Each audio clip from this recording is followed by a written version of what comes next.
a supermarket and they will ask people, what did you buy and how much was it?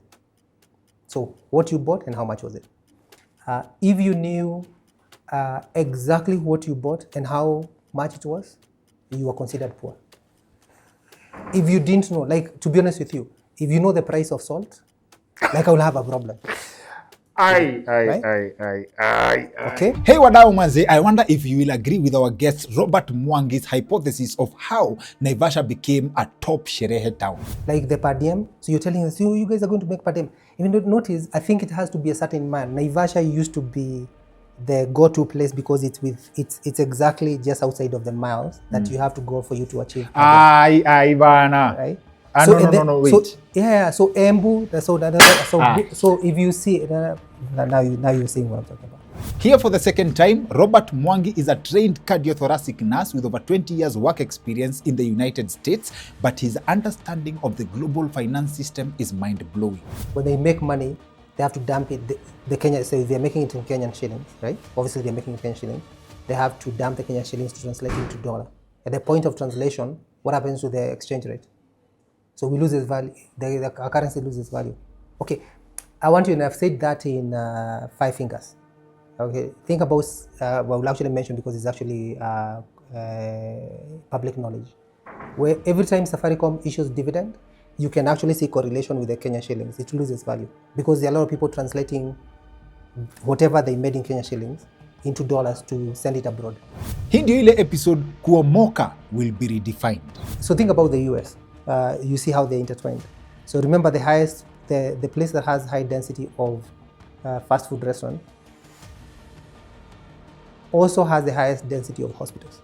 If you want to know that you're in a poor neighborhood, yes, it's basically the fast food restaurants that are going to tell you that you're not poor. So if you see the high density of fast food restaurants, then you know you've arrived in a very poor place in the US. In Kenya, when you see fast food restaurants, you know that you've arrived in a place that is what? The people either wanafikiria wameomoka au wanaomoka. I'm your host Dr. Kingori, and here's another reason to stay subscribed to our channel. Kama hauja subscribe, this right here is another reason to hit subscribe and turn on the notifications bell. Quick word kabla show yanze.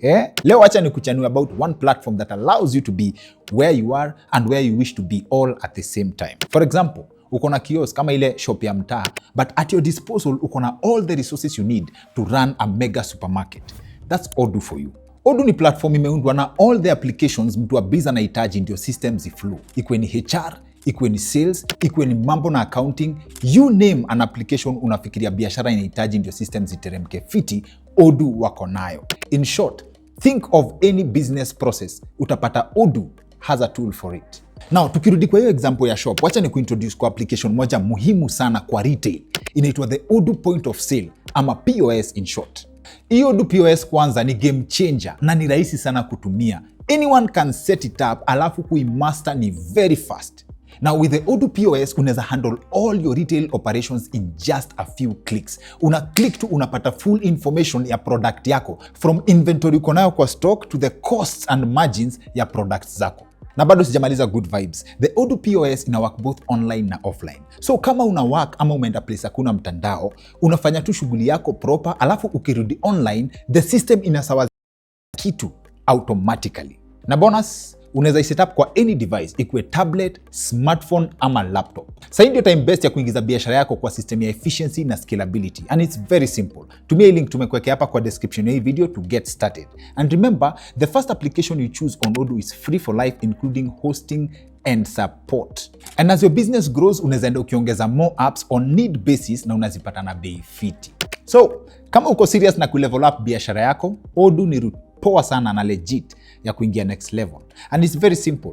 Just use the link tumekuwekea kwa description ya hii video. My mind is going so many places, and I hope I'll be able to tame my mind so that we can follow a path and a thread for this conversation. But allow me, this was not part of the plan, but you say it offset, and I'm like, this is what we are starting with, okay. Right? Heart attacks mostly happen on Monday morning. Yes. Break that down for us. Staki hata kuiharibu. Oh, we already started. Yes. Yeah. Okay. All right. So anyway, yeah. So heart attacks starts on Monday morning. Yes. It's scary. Most heart attacks happen on Monday morning. Yes. Uh-huh.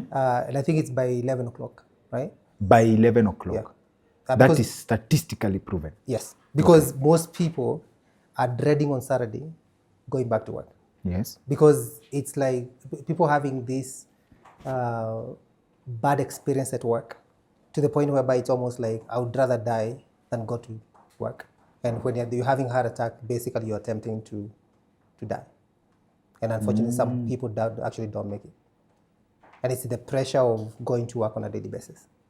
And when I say the pressure of going to work, is that a lot of people have, so when they think about stress, right? It's not just one thing. It's not just work-related stress where somebody is thinking there are all these expectations that my workplace has, and I have probably not achieved that. There is also the stress that comes with I'm going to work, but I'm probably not earning enough to be able to sustain my life.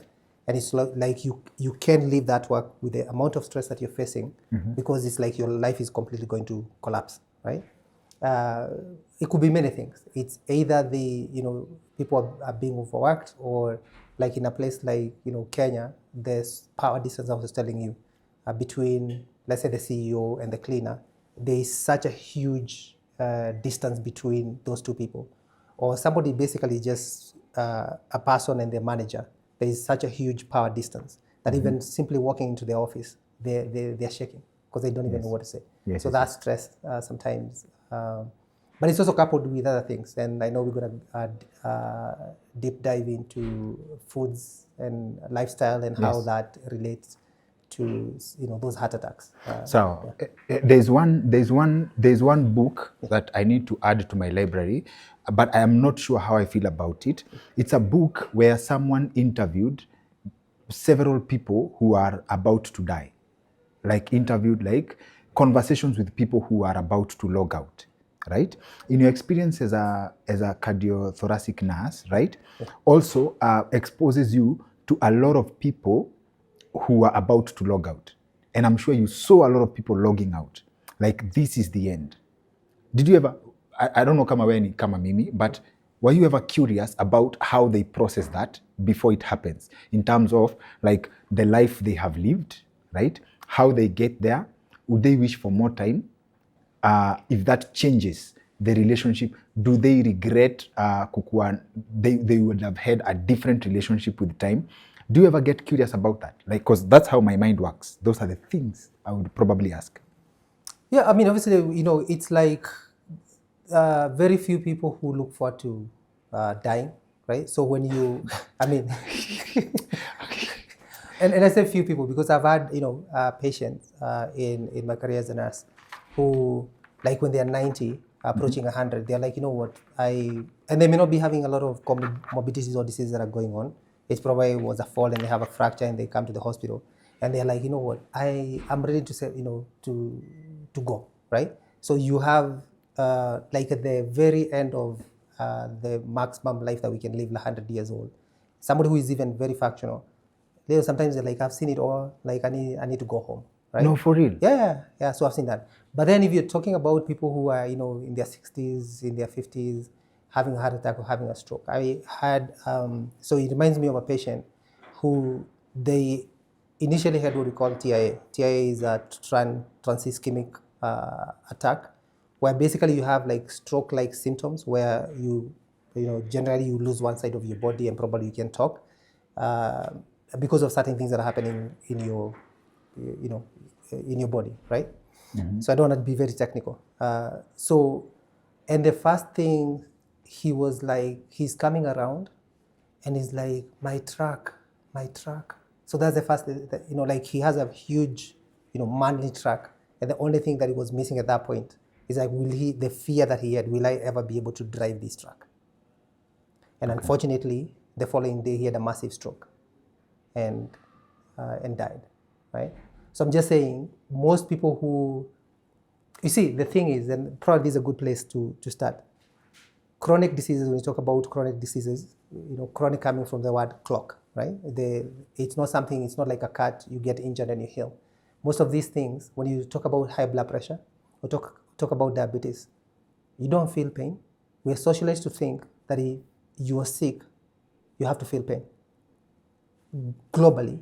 So the reason as to why we ignore high blood pressure and diabetes is because it's not painful, right? So if your sugar is high, there's nothing that is going to tell you, like in terms of pain, that it's high. In fact, blood pressure, we call it silent killer, because it's a thing that is modifying your insides, and especially your heart, on a daily basis, very slowly, until you get to a place whereby your heart becomes so big with high blood pressure. And when I say so big, if you think about high blood pressure as that pressure, like somebody is lifting weight, like, so you can imagine that as pressure. So the heart is pumping, is a pump, and it's pumping against pressure. So the heart is a muscle.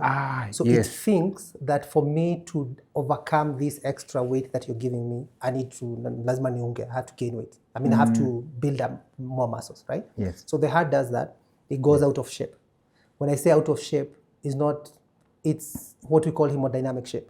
So if you look at an airplane, it has what we call what? Aerodynamic shape. So it doesn't look like a flat, it's streamlined, yes, so you can be able to cut through the air, right? Yes. So if you remove that from an airplane, what happens? It's either you're going to use so much fuel, or it's just basically would drop from the skies. Yes. So the heart has a sense. So if you ever seen a chicken, you slaughtered a chicken or a goat, whatever it is, the heart has a certain, they all have the same shape, right? So when it's pumping this extra pressure, that's coming from high blood pressure, it modifies itself, it becomes bigger, right? Yes. So when it becomes bigger, it loses the ability to pump. So things back up. When a pump is not able to pump, the fluid that is pumping backs up. So the first place it backs up is the lungs. But when this was happening, even before I start describing what is happening, is that you are not feeling it.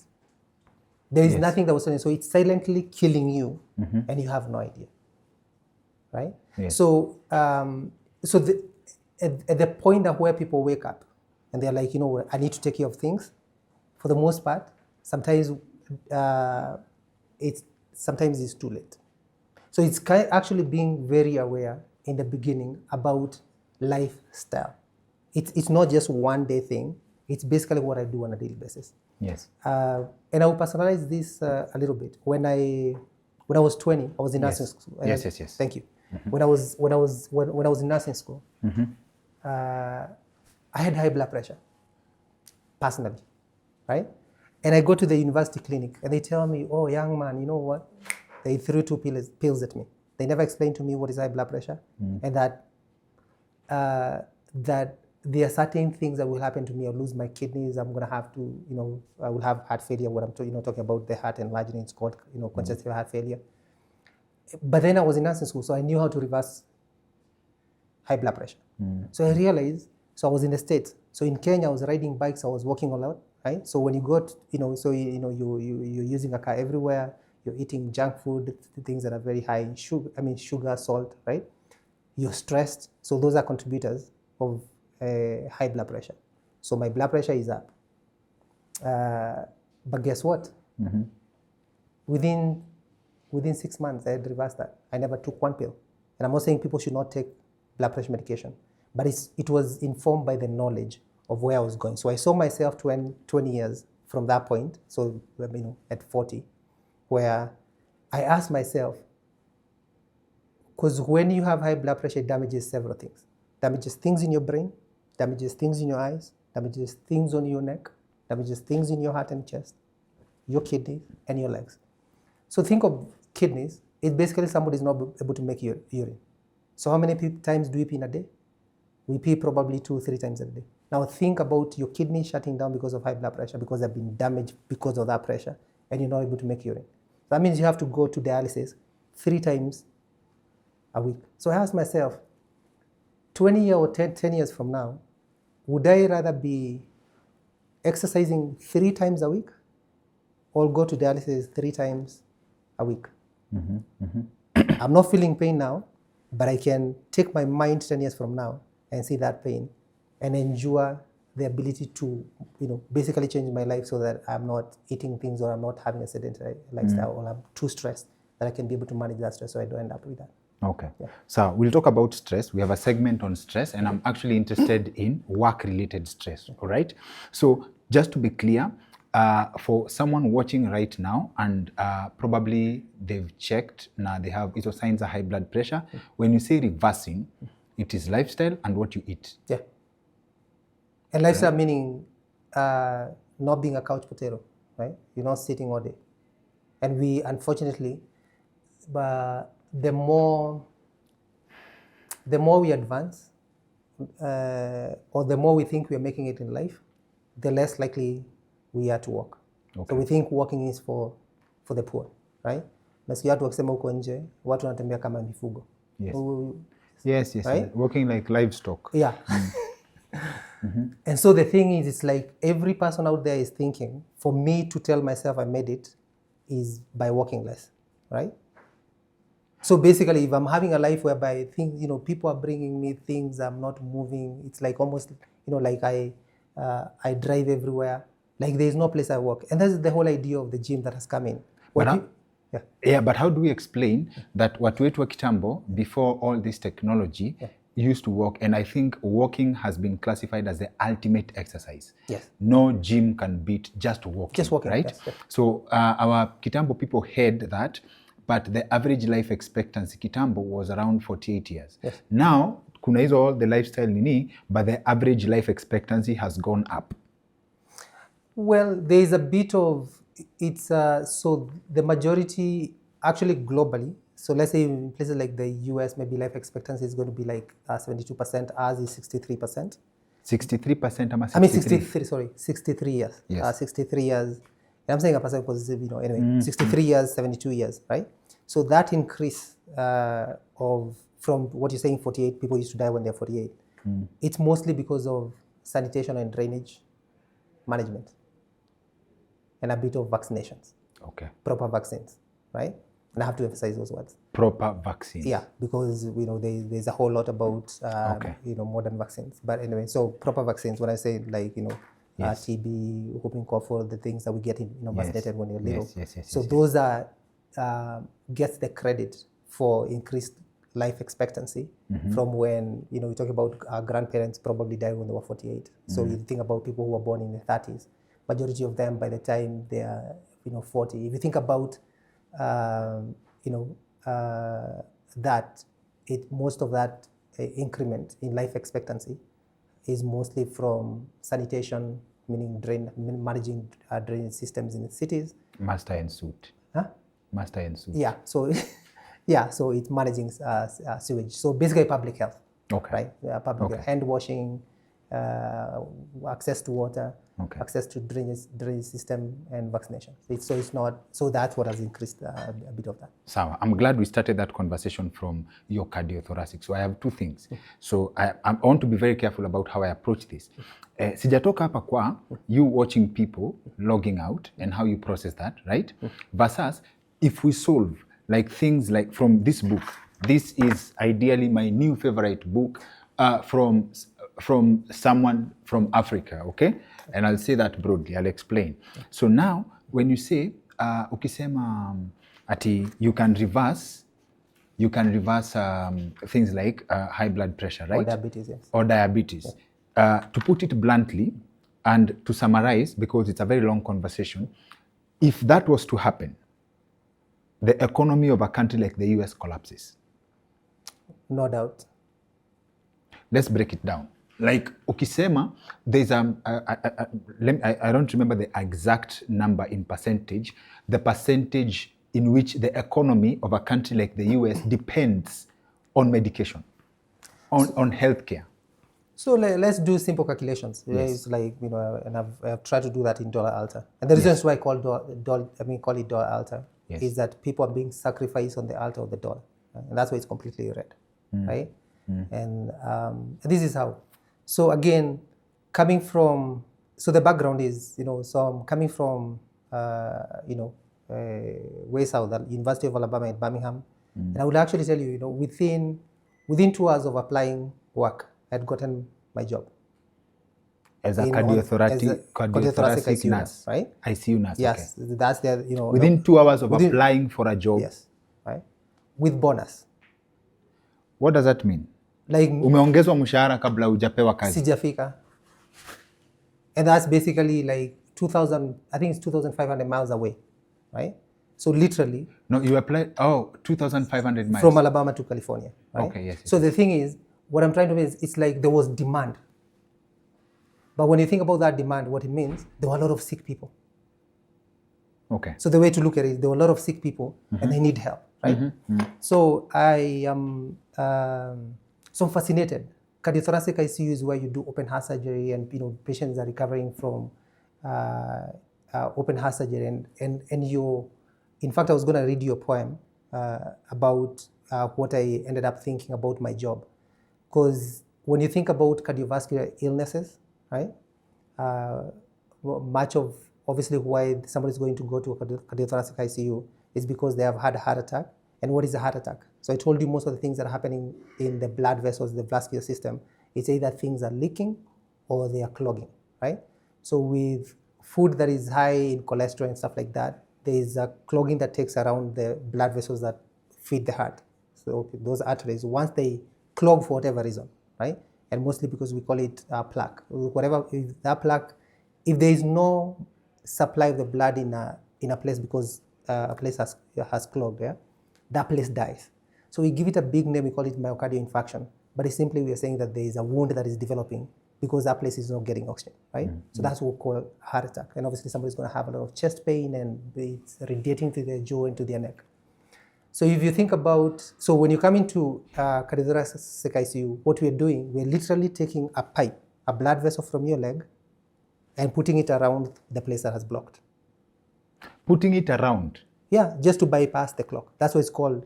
It's called CABG, coronary artery bypass graft. So we are basically grafting a pipe from your leg, a blood vessel, to bypass the clot.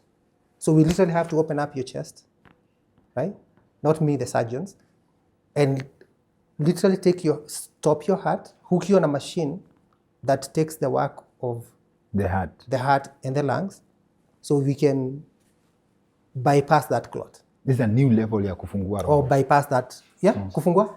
No, it's a new level ya kufungua roho. As in, I'm following. Kufungua roho, tunafungua tu roho, right? So the thing is, so if you think about it, it's so much work, it's so advanced, but it's literally to fix what? A pipe. So that's plumbing. And that pipe was clogged by your mouth, mostly.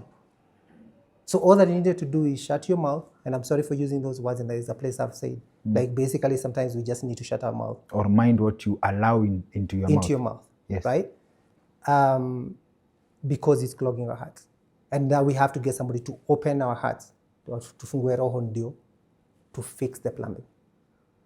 And so for me, I was like, are we just glorified plumbers? Why are we not out there telling people that the reason as to why they're on this operating table or they're coming in my hands in ICU with all these, ICU drips, they have chest tubes, they have pacemakers, and you're thinking I'm in epitome of medicine, and then you're like, I'm just a plumber. And we need to go out there, and that's what the basis of Dollar Altar. We need to go out there and tell people that you do not be on, in Kenya, it's very interesting when people are saying, oh, I've gone to see my cardiologist. And people think, wow, when I grow up, I need to have a cardiologist. Like, why do you need a cardiologist? Like, if you're eating right, that basically means your heart, your very thing that you depend on a daily basis to pump the blood around your body. Yes. So you're basically saying you can die anytime. But what is killing you? When I was growing up, and I don't know whether that's true for a lot of people, diabetes, high blood pressure were called diseases for the rich. But why? Because they had access to certain food that we are aspiring to get. And for us, we don't need to be very rich to access that food. So in our mind, psychologically, we're telling ourselves that we've made it. So when I'm holding a chicken that has been dipped in unga, right, that has been grown with steroid and antibiotic, is what tells me that I've made it. And as I'm eating that, all the toxic, and I'll call it toxins in that food because it's not normal food. I mean, is clogging my heart. So I'm going to get a cardiologist. So I'm bragging about having a cardiologist because I ate a chicken that was clogging my heart. So now, is this by design or by human nature, right? That it's easier to eat the fast foods, okay? It's easier to eat the fast foods, or because I'm trying to tie, like, I admit I watch a lot of conspiracy theory movies, so I'm very aware my biases zisikuwe zina creep in, okay? Yeah. So the pharmaceutical industry benefits so much from the consequences of the fast foods industry. You understand? Yeah. Is it an unintended consequence that leads to people eating the pharmaceutical industry benefiting from, let's say, poor eating habits na poor lifestyles, or they are related? They benefit, they support each other by default. Because we started this conversation, this particular segment, by asking how much the American economy depends on pharmaceuticals and healthcare. So let's start here. I was talking to Milka, Yes. and I think in media there's something that's called cultivation theory. Cultivation theory. Right? Cultivation is theory, is where you want a society to be in a certain way. So you use mediums or media to be able to structure people in a certain way, to have certain expectation, to think, if I made it, this is how I look. If I'm eating, this is the food that needs to be on the table. This is different from social engineering. It's kind of the same, right? Okay. So you're socially engineering people. So you can either use school or use the media. And so there's a lot of that. So when you think about, because it all goes down to capitalism, right? So if you think about that, it's related in the sense, when somebody is investing, right? You look at, because when you talk about pharmaceutical companies, so you look at the whole entire supply chain, right? So let me give you an example. So we can relate when we talk about pharmaceutical companies, right? If I am investing in a company that sells cars, right? So if you're investing in a company that sells cars. Yeah, cars, yeah. So Yes. like vehicles. Yes. Then you can look at the entire supply chain investment. So meaning, before the car gets to the showroom, it was metal in mining, in some mine somewhere. Yes, yes. So true. is a company that mines steel, iron, right? If I invest in that, there is a time they're going to be making a lot of money because there's going to be demand for what? For metal, right? So it also comes with tires.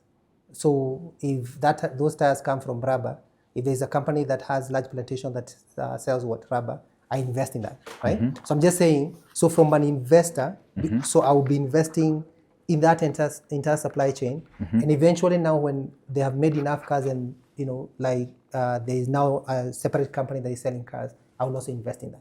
So when you think about pharmaceutical companies, you're not thinking about one investor.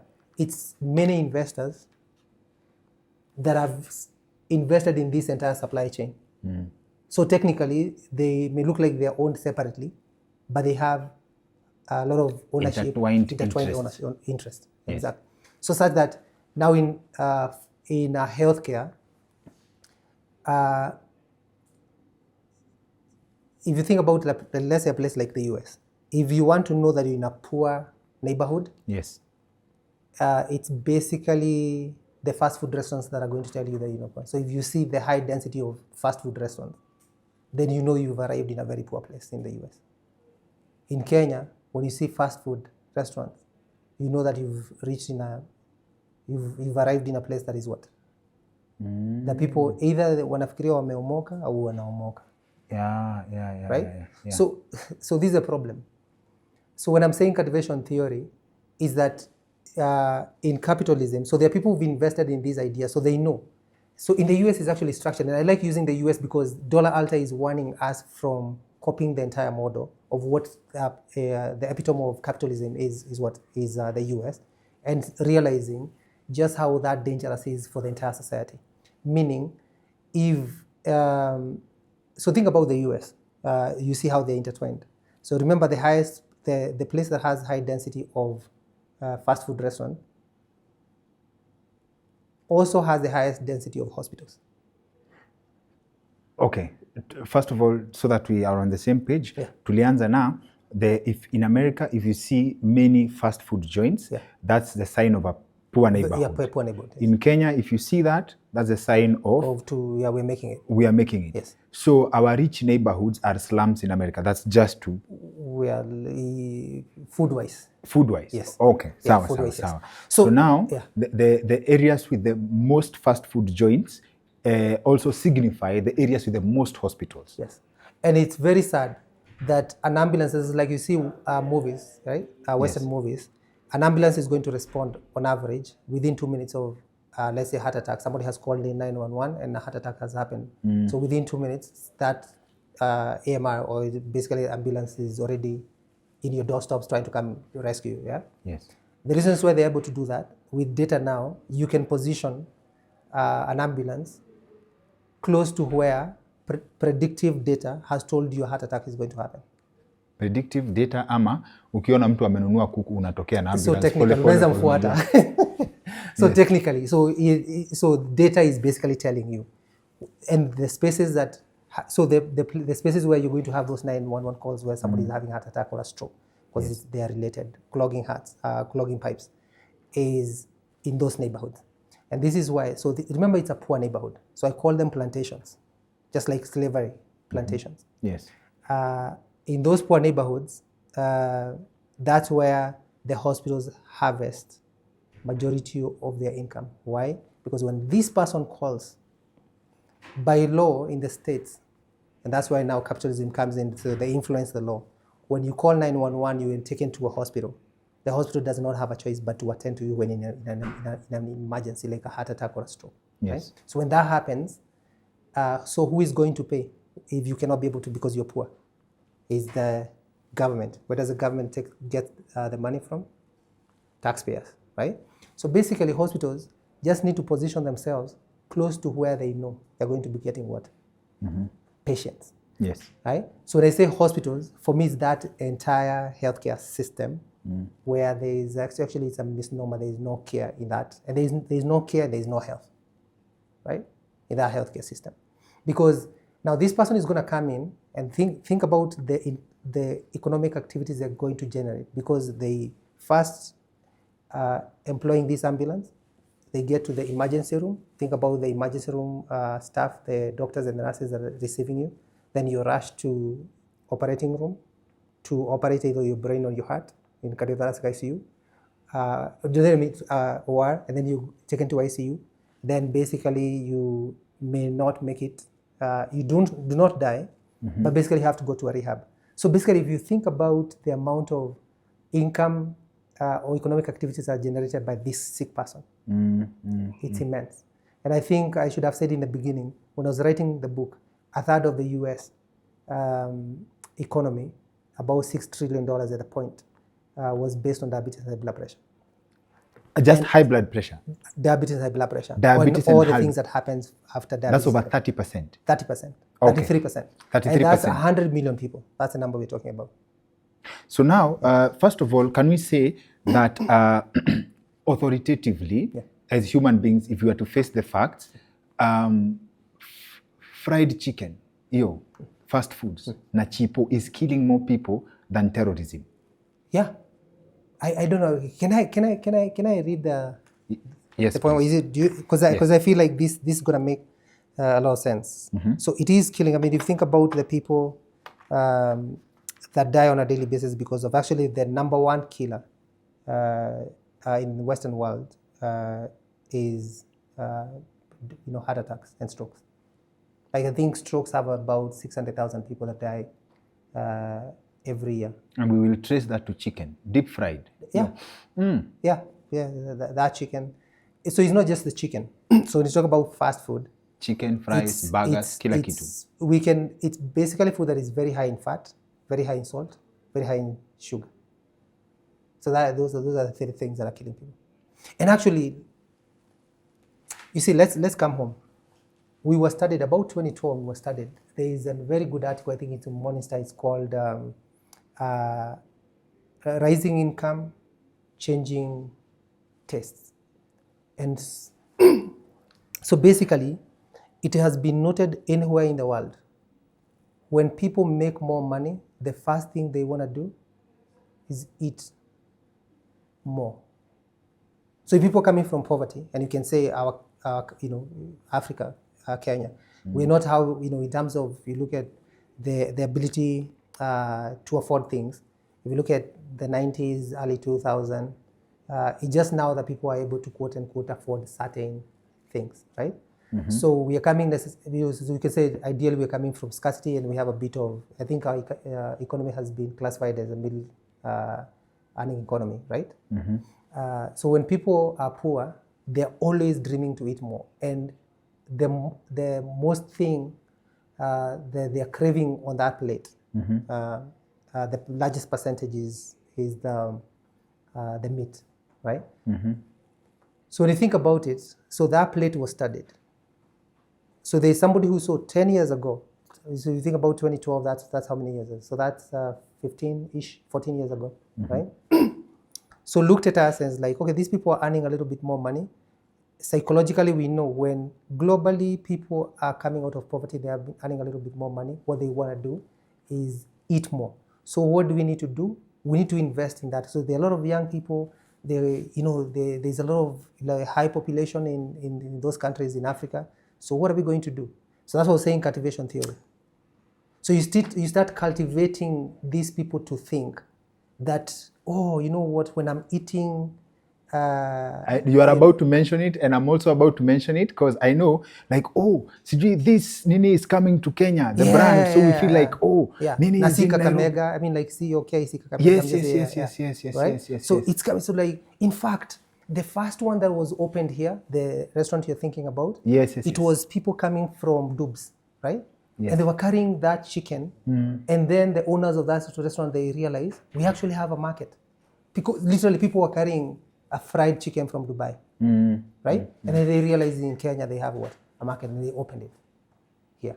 So the thing is, so because then, so I'm saying, so cultivation. So you then you use whatever marketing to cultivate people to start thinking that, you know what, eating certain food in shamba. It's buying into the status games. Yes. Like for the same reason you want to buy an iPhone, not for the utility value, but for how it presents you to the society. You want to eat that because it also represents some vibe and position in terms of your income. Yes. So for me, what I would call that, it's you're treating yourself, your low self-esteem using a fried chicken. I mean, I'm just saying, so that's also the status you're talking about is somebody basically who is dealing with what? Low self-esteem. Because they think it's like, I don't know, it's like, but that's, where did that mind come from? That mind has been cultivated. Cultivated by who? So the ads that are coming out, it's almost like, you know what, now we are eating like what? Like the West, we're eating like msiako maju, and I don't like that word maju, because it's like, when you say tuko happy, when you say maju, tuko happy, right? So that mind is like, you know what, the same thing I saw my cousin who lives, let's say, in Britain, or they live in the US had posted. I can post with the same thing. So in my mind, I'm thinking that I've made it.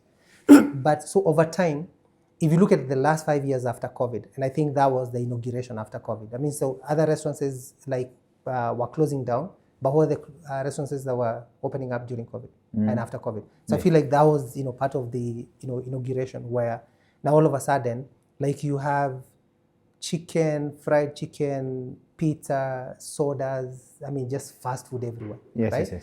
And so there's so much you can say about that plate, the way they were studied, and how they were saying that then now you can invest in the entire supply chain from the farm, whether you're talking about potatoes, you're talking about chicken, or you're talking about what is on that plate, or you're talking about wheat, whatever it is, you can invest there. And so the goal is to bring this food on the table, because we know there are people who are going to buy, because first, that's their mind. We know psychologically they're earning more money, and they have and we're going to talk about disposable income. They have a little bit more money that they can spend, and we're going to target that money. And we're going to cultivate their mind so that the only thing that they think when they have money is to buy this that we presented in front of them and telling them, you know what, you've reached. Okay, now, despite people knowing how unhealthy these foods are, there's something you write in this book, and I love that concept, inaitwa associative conditioning, right? Whereby you buy those things, even if you know they are bad, because it has been embedded in your psychology from a very young age, right? And in that segment, you write that the way the investors operate is that by the associative conditioning, in children, they have saved themselves millions of dollars in advertising in future. Yes. Please break that down for us. So this starts with, I think he was a Nobel Prize winner in 1904. He was recognized, his name is Pavlov, was a Russian psychologist, neurologist who noted that, obviously, I mean, I think it's common sense for a lot of people to know that when a dog sees food, it salivates, right?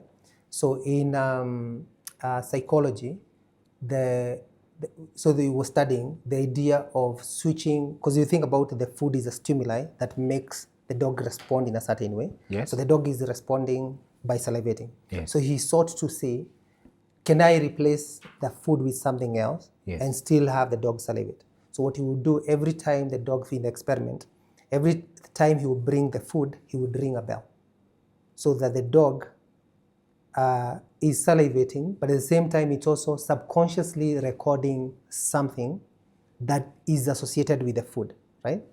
So over time, he would ring the bell without the food, and the dog would still do what? Salivate. Right? Yes. So basically, he's associated, so it's a conditioning that has taken place, but it's associated with what? It's associated with the food. So let's take this how that is used in marketing. So it's used in marketing, especially with kids, where when I was writing the book, and I think it's still true today, and again, I look at the West, not to say, we have a lot of data there, and this book was to prevent us from getting to where they have gotten in all these diseases. So when I quote the US is for comparison. Yes. A company like McDonald's was the largest distributor of toys. So you think of them as a food store, but you think about all the toys sold in the US, they were number one sellers of what? Of toys. So how do they do that? Their main business? Their main business is food, but actually there is a hidden business in toys. But where do those toys come in? They come in because when a child is going to, let's say McDonald's in the States, at that point they're not going there because of the food. They're going there because every time they give you the fries, before they give you the fries or whatever kids food the kids meal that they have, they give you toys. So it's the same Pavlov experiment where they want you to associate what? So basically, they know the brand? Not the brand, the food. Because eventually we need to hook you up to this food forever, but we're using the toys. So as we're giving you the toys, what are we doing? We are creating an alternative, because as a child, you did not come there because of food. You came because of what? The toys, right? So we know by the time you're 7 years old, or let's say 10 years old, you technically, or let's say 14, you're not going to be coming there because of the toys. But then the joy that you had as a child, every time you walked in there and you see a bag of rice, is exactly the same way you felt when they gave you the what? And it's not necessarily for the food, it's the joy in your head from the toy in your head. So it's a dopamine flash that is, that is coming at you. Yes. Those are what we call, addictive neurochemicals that are making you feel good. Yes. Not because of the fry. So, but now think about now, it's almost like you've been bewitched, because every time you go in there, that's how you feel. And that feeling never goes away. Okay. So it's kind of, so to relate, and that's also our problem. And actually this is the same thing, like a problem with the chicken or the soda. There's a whole generation that grew up that soda was very rare and chicken was rare, right? It was probably just so you remember the special occasions. There was special occasions like how like Christmas soda made you feel. Exactly. So now you're feeling that on a daily basis when you go to a fast food restaurant, and in your mind you're feeling. So it's not even like. So there is a part where I made it, but there is also the part where the nostalgia that comes the to that, joy, what you felt childhood. Then. It's always coming at you when you're eating that food. So that's associative conditioning. classical conditioning. Sound. And basically it's using in marketing to capture people for a lifetime. Thank you. So now that leads us into a question I asked myself about, you write very well about the global finance system, right? And how it's connected, right? But before we get to that, is it possible to do business without exploitation? The answer is yes. How? So, unfortunately, is modifying the way we've set up our economies, right? And that's why it's again, the dollar altar deals with capitalism, and it's against hyper-capitalism, right? So we need to be somewhere between socialism and capitalism, right? In a sense, because capitalism is based on greed, right? What is greed? Greed is just accumulation of stuff, not for utility, but for the sake of having this mindset that I am the best, or I have earned the most, right? So it's like having, like, do you see squirrels? Okay. Have you seen squirrels during plenty? What do? They're always gathering to and saving, food away, right? Never sometimes remembering where they hid the food, but they're always hiding the food, right? So when you think about capitalism, it's basically, so let me give you an example, like how is it can be messed up, and I hate this when people make a lot of money, and then at the end of that game of making so much money, then they come back and they say we need to give it back To charity. To charity. Okay, let me show you how immoral that is sometimes. Right? Even when we think that they're being philanthropic, this is what is happening. So think of an investor who is, and when I say that, I'm thinking about names of investors that we know globally, who moves into a company and says, you know what, so because he's invested a certain amount of money, so let's say 5% is enough to actually control a company, right? You can influence decision making with the managers, because the CEOs are not owners of that company. The actual shareholder is the one who determines what is going to happen in that company. So if you do not follow what they are saying, right, and especially in a company that has what you call, diluted shareholding. So you have very many shareholders, but you just have this one person who owns 5%. Now that 5% gives them a lot of power. They can work in that company and they tell the CEO, this is what you're going to do, right? So let's say they say, you need to figure out a way of operating with a third workforce. You as a CEO, do you have a choice? No. You're going to be fired. So instead of having you fired with all the perks that comes with your job, you're going to fire a third of the workforce. So if you had, for numbers, if you had obviously 100 people, you fire 30 people, right? So we can multiply that to whatever number. So now these people become what? Jobless. So let's use a number that will bring some significance. Let's say you're dealing with 1 million people and you're firing 300,000 people, like across many. No, when they say you need to function with a third of the workforce, it means you have to fire over 700,000 people. Yes. So let's say no. If you need to fire a third. To fire a third. Okay, that's so 300,000 people. You need to get rid of. Right. Yes. So these people, what is going to happen to those people, right? So let's make a case where they cannot get another job, because it's like like this company basically, the other people have been left, and that's what we're talking about, pressure and stress. That work that was being done by a third, like the complete whole workforce is being done by 2/3. So that means they have more work, they have more pressure. But this 1/3, they now don't have what? They don't have jobs. And let's say like it's permanent. And they can have shown conditions where that can be permanent, where literally you have cities in the US where an investor came and made this decision either to move that business or to fire people, and then they lost all their livelihood, right? So he obviously makes a lot of money. Yes. Right? But technically what has happened, it's the income that was going to 300,000 people that has transferred to who? To the one person. To the one person. Yes. Right? Now these people that have been fired, one of the things that is going to crop up there is crime, right? Because they're idle. It is basically social maladies. It's basically going to be idle. So crime, diseases, right? So now this person comes in that they have given, let's say, $2 million to be able to start a rehab for people who are taking drugs because they could not find work. We celebrate that person because they did what? For solving a problem they created. Solving a problem they created. So they accumulated money to devastate our lives and then come back to get some glory in solving some of the problems that they created. That's a messed up system. And that's capitalism. And in hyper-capitalism, so it's based on greed. So I'm just accumulating money for which there is no utility. Okay. And all that it does is basically just gives me access, titles, recognition for something that is very devastating when you peel the surface and you see what is happening in the background. So we need to configure our systems differently, not just blindly copy models because it's like, you know what, they have had a history of 300 years, right? We only are 60 years old as a country. It's not just literally just copying models because and that's why it's like I would appeal to our politician. It's kind of looking inward into ourselves. How can we tweak the systems that we are adapting out there to not end up being where we are? So there's a thing that I say, if you eat like the Romans, you die like the Romans. So you need to study how the Romans are eating, right? If you see them dying because of how they're eating, so you don't eat like them, right?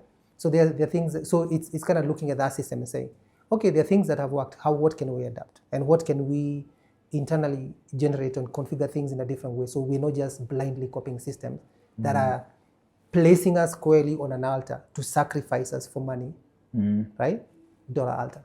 And that's what we have to do to prevent that. So great. And the primitive accumulation, I think reality check has never hit me so hard from after our last conversation.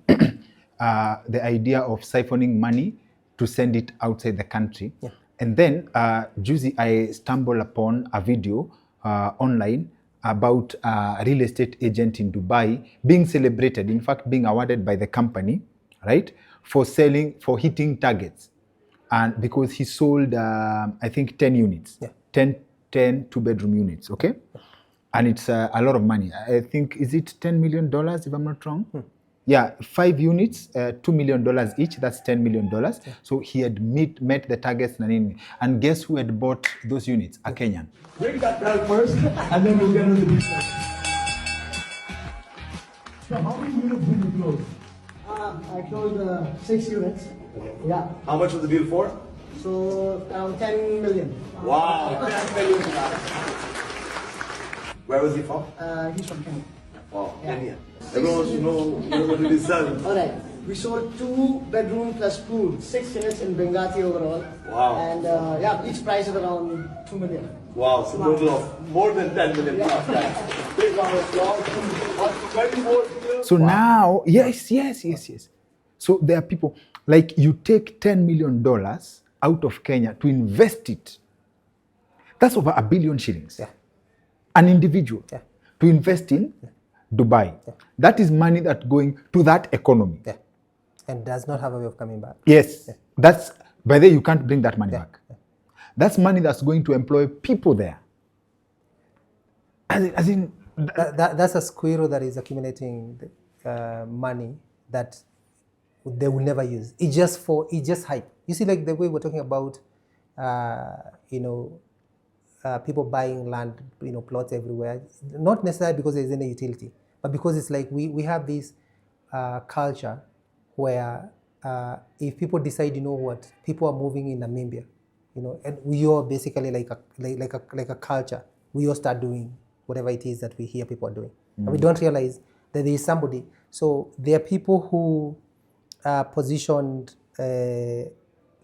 this country as unworkable, or there are people who basically who are making decisions that they know that they are likely to collapse this country.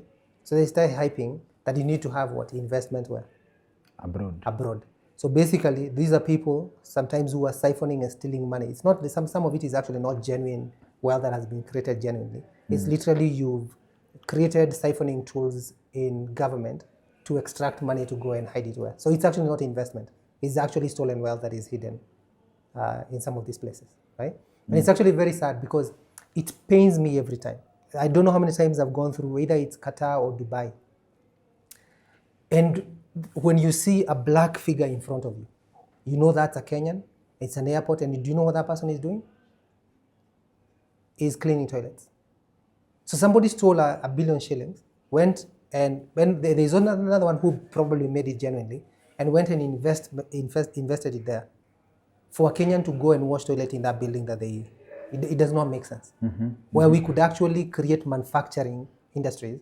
So we're not importing things that guy is basically having what I would call dignified work for majority of us working here. And that is just basically the thinking. And that person probably will even be making way much more here, right? If you look at the return on investments in Kenya, if a risk-free asset, meaning a treasury bill, sometimes I think last year went as high as 16%, right? 17%.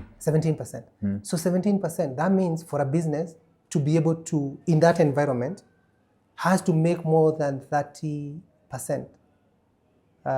return on investment, right? Or income, simply because it's like, there's no need of running a business where you can actually put the same amount of money and earn 17% in a government without doing nothing, right? So that means businesses in Kenya have to make more money than 17% for it to make sense. Does it make sense? Yes. So because there is no need for you to be toiling on a daily basis to earn 10% when you can do the same thing with what? 17. Without doing nothing, right? So that means the interpretation is therefore that businesses in Kenya make an income. I'm not saying all of them because they're businesses that are failing. So we'll say established businesses in Kenya. You think about a telco, they make way more than 17%. So probably 40%. They don't. The narrative for that is like for government to give 17% on bonds, right? It's people and the economy that actually suffers because it means banks would rather put their money in the bonds to earn 17% than give people money, which is actually which presents a higher risk. So inamaanisha, and I think that brings me to the question of the practicality of doing business without exploitation, because that's where exploitation comes. That's why I will go buy this cup, in China for 2 shillings and come sell it to you at 1,200 shillings. Because that's how I get to beat the market. That's how I get to. But for you to access capital, it's not possible because of like the competition from government. But then again, we had Rina Hicks on the show. She's an investment banker. Na alituambia hata when we imagine that the bond has been oversubscribed, most of it is not by Kenyans. It's by foreigners. And that's it's dollar denominated. And therefore, we'll actually end up losing way much more money as a country. And I think last time we talked about what we think sometimes is 17%. So now when they make money, they have to dump it. So if they're making it in Kenyan shillings, right? Obviously they're making it in Kenyan shillings. They have to dump the Kenyan shillings to translate into dollar. At the point of translation, what happens to the exchange rate? So we lose its value. Our currency loses value. Okay, I want you, and I've said that in 5 fingers. Okay, think about what we'll actually mention because it's actually public knowledge. Where every time Safaricom issues dividend, you can actually see correlation with the Kenyan shillings. It loses value because there are a lot of people translating whatever they made in Kenyan shillings into dollars to send it abroad. The Kenyan shillings loses value. So we are always suffering at the same time. So when it actually does not make sense because let's go back to the person you're saying in Dubai invested $1 billion. I mean 1 billion shillings. When we realize if we configure this economy to generate things, because our solution in this country is actually making things here. All those things that we're importing. And all those, so it's not like we do not have money. I think the point I'm trying to make is that it's not that we do not have money. It's what we're doing with our money. Even when you have an investor that is coming from abroad to bring in dollars, it's not like there was no money to begin with. It's just and this is veering off to, money circles. It's a banker, right? Or a bank that is not thinking strategy, is thinking tactical. Is thinking, think about it. If I have deposits, and I know on average we'll actually say, let's say 100 billion. I'm just it's way much more than, but I'm just saying, let's say a bank has 100 billion. They know this year there's nobody's going to charge it. It's a minimum balance that people keep. It's 100 billion, so we can send that to treasury bill. I try to put that on a treasury bill and maybe renew it every 3 months, every 90 days, or basically just close it in for a whole year, right? And 17%. So if you're earning 17% on a billion, on 100, let's say 100, how much is that? 17%. On? That's basically 1. So they're going to make 1.7 billion if they have 100 billion, simply by doing nothing, right? So a bank need to be diversified. So so my training is, if you're managing a bank, you need to diversify your investment. So in Kenya, if you're having all banks, they think the same thing, that we're going to invest in what? Treasury bill because it's easy. You need to have a diversified portfolio, not just treasury bill. You need to have some in marketing, some not in marketing, some in production, manufacturing, some in service industry, some in education, right? Not just one thing. Because if this economy collapses, the first person collapses in an economic crisis is who? It's actually banks. So you now take that money. It takes more work because it means when you're investing in manufacturing, that means you have to provide what? To provide some advice. So it's kind of, and I say, again, capitalism, it means there is capital that is somewhere, and that capital need to be deployed in places that is making more money, right? So if that place is on the government, it does not make sense. So we need to do that. And I think there is, the last conversation, there is somebody who said we need to talk about what happens in places like South Korea or Japan.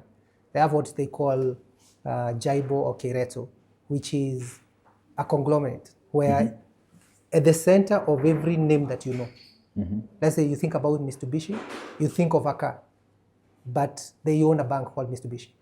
So every brand that you know in Japan, before that brand came, the first thing that they had is what? Is a bank that invests in manufacturing. So they're not just simply investing in treasury bills.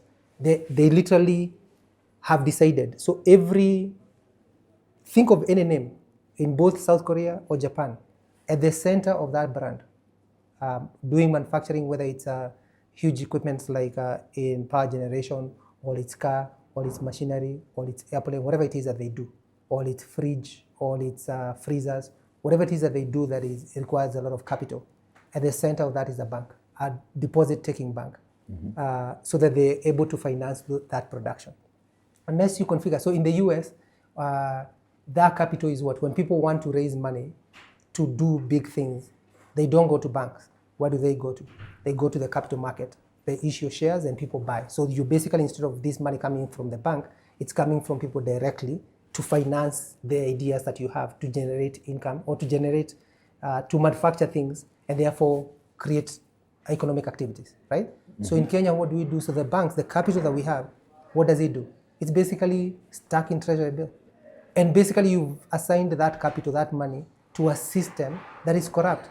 That means probably 30% of that money will never do anything, will go to Dubai to buy a building in a desert somewhere.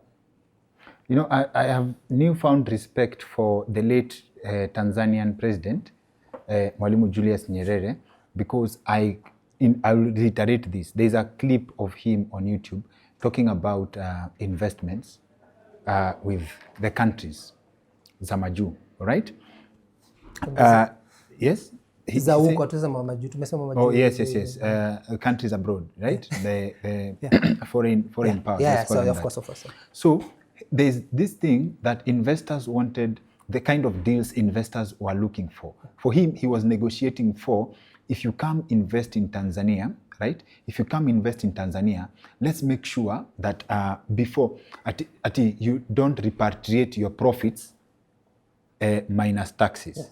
It's okay, kujeni, invest, right? But then allow us to tax your profits before you repatriate this money. Yeah. You understand? Yeah. Our country, Kenya, did not even. So you see, the environment that's created, if I got that conversation correctly, that's forward thinking. Strategy. You understand? Yeah. Like, yes, come, you can make money here, but let us benefit from your business peer. You understand? But then, sasa, we don't think like that. And we ought to. I've written that in President Advisor, right?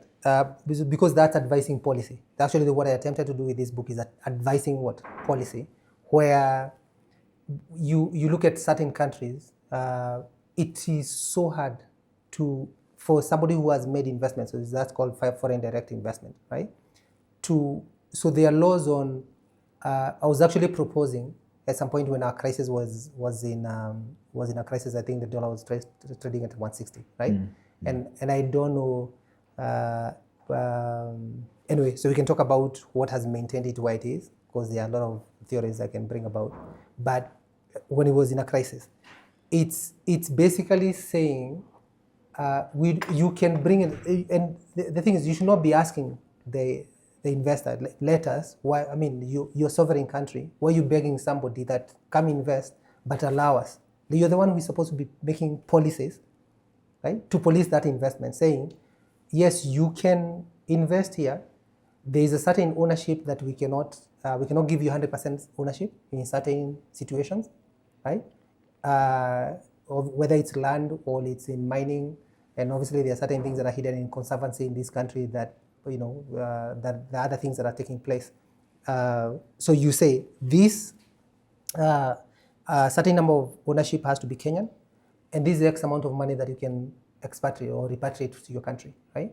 If you, the other thing is, it's like you cannot, you cannot do it in, you restrict how much of that profit can be taken out. And the reason as to why I was going to say the process of taking that out is that it has to be translated into what? Has to be translated into dollars. And every time, I want you to see, every time we're translating the dollar to do something, whether it's ourselves who are doing that or it's somebody else who is doing that, once they have made money here, what is happening to our currency? It loses value. When our currency loses value, to bring that value up, what do? Borrowing. Central bank, we have to borrow IMF to be able to bring that value up. So it's almost like it's a crisis. It's a vicious cycle of people making money here, right? So the effect of that money when they came in was visible, depending on whatever it is that they were doing, right? It was visible because either it was an industry that was going on, it was building that was being built, right? It's visible. But once they start taking the money out, now it becomes a crisis. And I was saying, so without strategic thinking, so if you think about the company that makes a lot of money in this country, it's not, right? It's Safaricom, right? And Equity. So you think about, so go back and think about the ownership of those companies. So if 60% of that ownership is abroad, that means 60% of the dividends that they declare goes abroad. And that's what I was saying, you can see exactly what happens. So without strategic thinking, so we started, so you have this company that is siphoning, and last time I gave you examples of the crazy amount of money that is made by just that one company, right? So it's almost like it siphons a lot of money, and then constantly sending that money abroad. So let me give you an example again. So let's think they have declared dividends worth, I don't know, what? $1 trillion. I mean, I'm just saying, like, let's say 500 billion, right? I'm just exaggerating. So it means 60%. No, we have a conversation with Peter Ndwati on this platform, and he says Safaricom is one of the $15 billion revenue companies in East Africa. Yeah. So you are still right. Yeah, so I'm saying, so think about that money. So every year, right? Every year you have that, a third of that going abroad. Two-thirds, almost two-thirds. Yeah, two-thirds, not a third, yeah, two-thirds. And whatever is left here is only a third. So, and every time the action, because that money was made in what? In Kenyan shillings. And you can see why on, chronically, our currency is losing value. Because every time they make money, they have to dump the Kenyan shillings, they have to buy dollars. So we have, a shrinking dollar reserve. Exactly. And then when it shrinks, how do we make sure it stays where it's supposed to be? Borrowing. So this borrowing is necessitated by lack of strategic thinking. Okay, we can say we cannot go back to the year 2000s, when Kina Safaricom was starting. But it's basically saying, you know what, you are going to purposely create competition. You're going Safaricom was a department in telecom. Telecom, exactly. And telecom was it was a parastatal. Yes. How do we get to a place where a department blows up, but then 60% of it gets owned? That's what I'm saying, it's lack of strategic thinking. Because so these are people who saw very far, but we can go back and say, okay, the decisions that were made then, okay, it's what it is right now. But it's very easy. You don't even need to require them to break up, because like in law, you can actually break them up and have them, because I was actually thinking, if you landed in this country and you either have not been here a long time or you're coming for the very first time, you might actually think that our flag is our company, right? Because it's everywhere. Like No, you but might then- actually think our name. But then I know people who, even the president has shares in Safaricom. Yeah. So are you saying that, okay, 40% is owned by government? Yeah. This 60%, isn't it owned by mostly like No, scattered I think shareholders? when I think if you look at their ownership, I'm not very sure about this number. But I think when they went IPO, obviously there were many shares. I think it was maybe less than 10%. Also, they are very, in terms of numbers, I think there are millions and millions of shares outstanding out there, right? But when you compress them into percentage, whatever they went IPO for in this Yeah. country, I think it was only 10%. So basically, that's a way of you've gotten fund, right? But there are shares that you basically left in the hands of the original what. Okay. So anyway, so point is, so to be able to prevent, because that's one of the way that our currency is losing value, right? And so we have money that is being siphoned. So you basically deliberately create competition. So you should have local telecoms. You should have basically a telecom that basically just operates in where? In Mombasa. Because if you think about it, people, I mean, even when you have a lot of movement, there are people who you can predict that within 100 miles, they basically do not, like in a whole year, very few people live outside, travel outside of that 100 miles, very few people. And then obviously there is roaming, so such that and Kenya is not that big. So if you think about where the population is, there is no reason why we should not have what? Competition, where that is wholly Kenyan owned. And that's why I was saying some of this need not to be, it can be initiated by government, it can be championed by government, but private investors need to think. So like, instead of going to Dubai to buy apartments in Dubai, why not start a telco here? So now, is it a policy problem? Because there's a chapter in this book titled Short-Sighted Policies. Is it for Africa, is it a policy problem? Ama, it's, we can just say we have people who have no idea of what they should do to lift the population, livelihoods of the population. Let me give you an example with one of the saddest stories I've come across, right? And a classic example of how capitalism contributes to poverty. Do you know, and I hope I'm getting this right, Liberia is one of the largest producers of rubber in the world. Producers. We use tires everywhere. But I'm told that Liberia actually, I saw that Liberia is one of the largest producers of rubber in the world. Yeah. But it's one of the poorest countries in the world. Yeah. That's a paradox. You understand? So is it that the leadership of a country like that is not visionary? That, by the if we could tap into like a percentage of what rubber makes in the global market, we would change the conversation among the livelihoods of the people in that country. What is the problem here? Scarcity mindset. So I will back up and hopefully I don't lose my train of thought. It's hard to lose a train, right? No, it's fine. It's fine. You can lose a whole It's fine. train, train of It's thought. fine. Scarcity. So there's a book out there called Scarcity. It's very interesting. So, and I want to lay this foundation so you can see how that affects leadership and how that interprets to people who are living in wealthy places in Africa, whether it's gold in Congo and Liberia and rubber, or here Kenya with 65% of a population that is very young, that in itself it's like fodder for powerful economic powerhouse, right? So scarcity. So so there's an experiment that was done.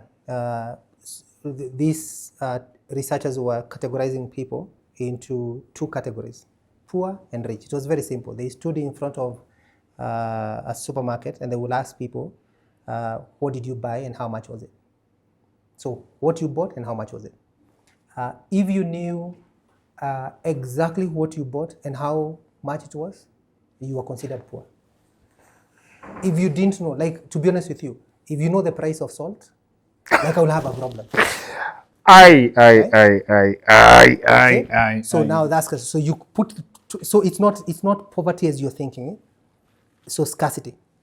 So now, If you know the price of salt, yeah, if you uko know, pabaya. let's say if you're a driver and you know in the radius of 10 kilometers, you know the petrol station and like how much petrol They are selling petrol for. petrol for, and which one you're gonna go to because it's 2 cents less, right? Now, Wapi wiki?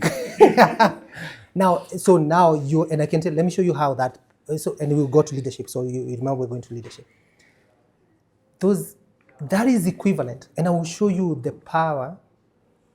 That's equivalent. So this is the background. Our brains have very small capacity to solve problems, right? Hebu angalia ile kitu. You see like that? Okay.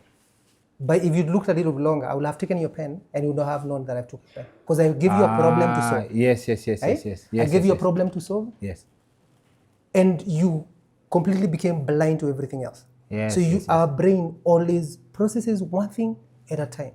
Our brain, no matter what ladies say, does not know how to multitask. Yes. Right? So now that means when you're constantly making calculations of how much salt is, kiberiti ni pesa ngapi, right? Your brain cannot be involved in solving other problems. Okay. Because you're constantly solving what?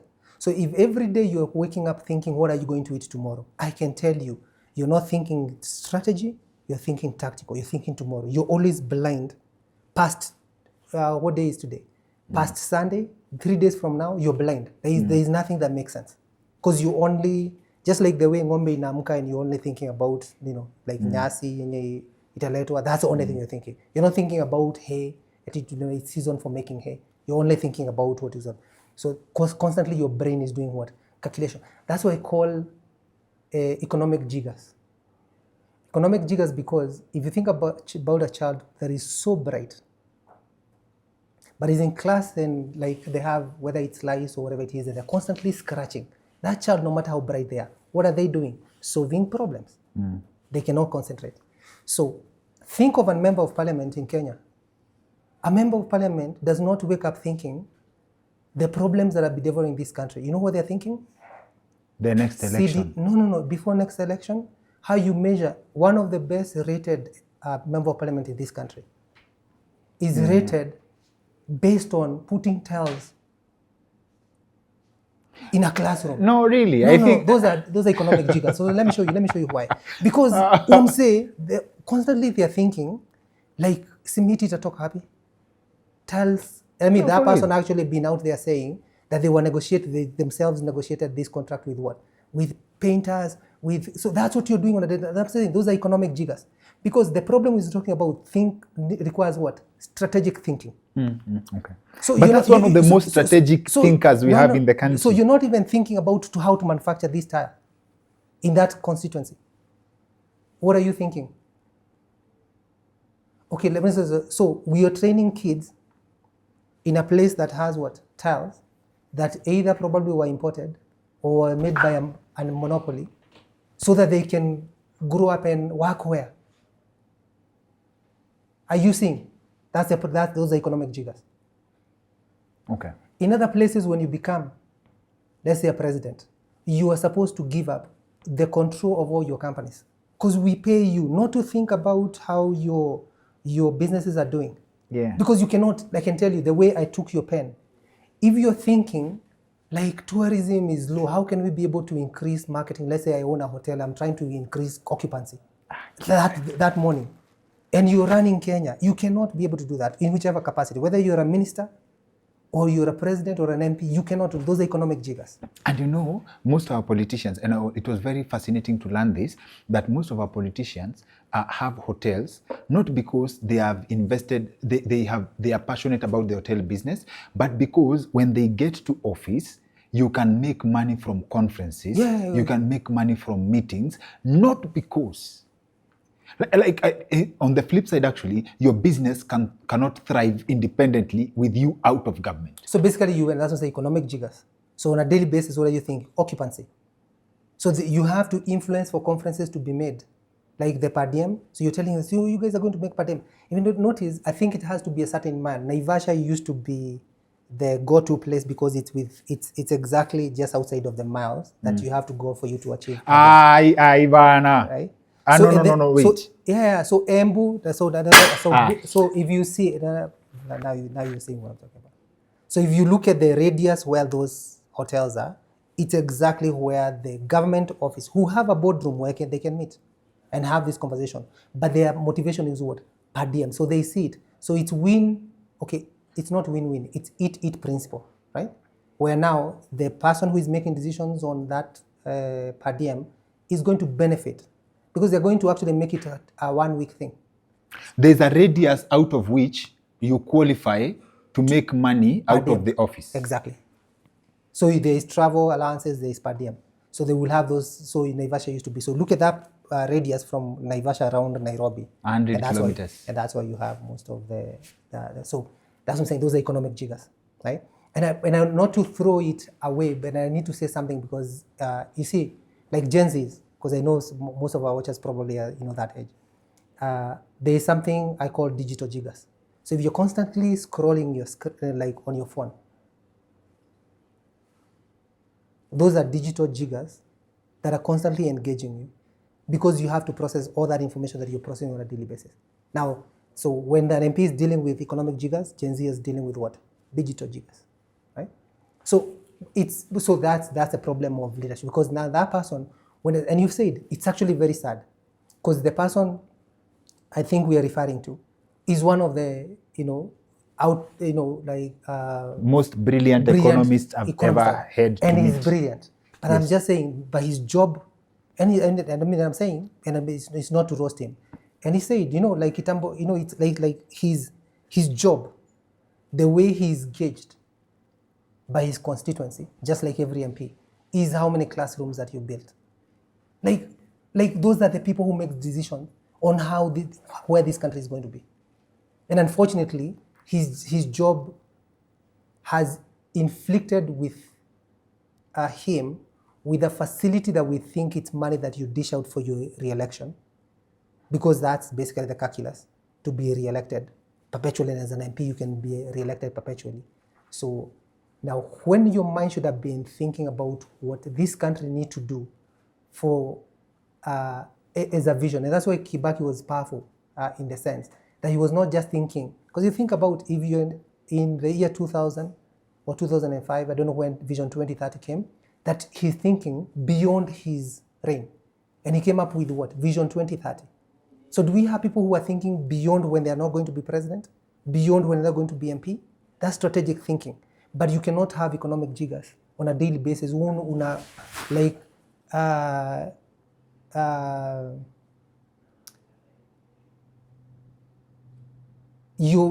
You're running a restaurant. Na wewe unaulizwa cabbages kazi imefika. Let me give you an Like I'm just example. saying, Let me play you a scenario. Yeah, whether it's economic jiggers, I go into the constituency of one of outwardly, most people outside this constituency would agree that is the most hated politician, one of the most hated politicians in Kenya, right? Yeah. But mimi nikienda pale, I always operate with an open mind. Of course. So I meet young people and they are saying, they first say they want to send a message to him. So I ask some of my friends to record this video. I send it to him on WhatsApp. Yeah. Okay. Yeah. And there's an observation I make. They first thanked him for the work he's doing. Yeah. And they say that they will elect him perpetually. In fact, he's going to be elected for the 4th term. Yeah. And I see how much they love him. Yeah. And first of all, we were standing at a place where amefikisha tarmac. And walikuwa like, thank you for this one. Okay? But connect this other one for us. Right? Because the border guy, the bike guy mwenye alikuwa anaongea anasema, I'm just from replacing the shocks on my motorbike. Right? Yeah. So just fix this one for us and we are good. Okay? So now, when he says that, I process that. I know the work of an MP is legislation. Yeah. Right? Yeah. But then again, when he says that, he's just from replacing shocks, he goes ahead and says, unaona hii barabara yenye wametengeneza, this road is giving us money now. Like we are making money from the one that has been built. So it's like in the macro level, that's an economy that's working. I'm not here. See, I'm not glorifying at niaje they are designed, they are destined to be border guys, right? But I'm just giving you an example. According to them, they are satisfied. According to them, they are fulfilled. And all they're asking for is not much. Ni hiyo ingine. Would you blame the politician for investing in construction of roads? And here's how I process that information, right? The person is very high in government right now, okay? And they are, and I was like, in the game of resources. You understand? In the game of resources, he's probably found a way to tear his people the way they think an MP should represent them. So he's found a way to be close to the people who call the shots in terms of resources and bring those resources to his people. Because there is no other explanation as to how you would say he's doing more than other MPs are. Say, in this context, opposition, which shouldn't be the case. Can we blame him? Yes, we can. How? If a politician comes up with an idea where we're going to be buying borders for people that are golden borders, don't you think a border guy would be happy riding a golden border? Where would he ride it? I'm just saying, like, yeah. No, it's like, think about all borders in Kenya. Before it is melted to earrings. Mapema. Yeah, but we're just saying, like, think of a fancy border. So now it's like we're doing... Oh, fancy border. Yeah, Okay. saying, yeah? Yes. But it's a fancy or border. speed bikes. Let's say speed bikes yeah, for border but that's borders. not what we're doing, right? So the job of a leader is to take his follower to a place he's never imagined. So it's not the work of... So the work of the MPA is to see a vision for this guy beyond what he can say. So if he's only seeing the road, because another thing is also to think about that road, because it's not just a road. Because you said he has access to influence where the money can come, but then what we do not see, and I think the former Minister of Transport, right, within this administration, told us something that is very shocking. Shocking because he said, when a road is budgeted for in this country, it's only budgeted for building, but not for maintaining it. So it's giving a guy a contract to build it. But there is never a budget that is allocated in perpetuity to maintain that road. So that's what I'm saying. So basically somebody who has a contract to build that road, that's what we do not see. That in all these buildings, and the reasons why building things in this country is very popular is because behind that, there are people making money building those things. And that's what we do not see. So such that and I'm not blaming the person or saying that they are compromised, right? So the reasons why probably, like, is there any money that comes back to them once the road is built? So that they're making money with having that road built. Yes, it's visible to the people. I mean, it's like solving the problems in this country is very simple. And I'm saying until people move away from economic jiggers that are inflicting their decision making from a strategic point of view, we are literally going to we're going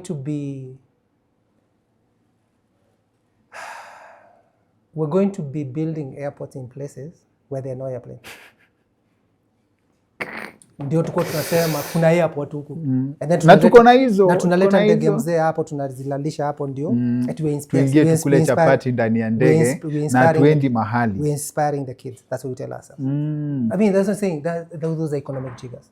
And until, so there is greed inbuilt, there is lack of vision. And that's why now that person realizes, you study, we keep talking about, it's a bulging population or the youth. Like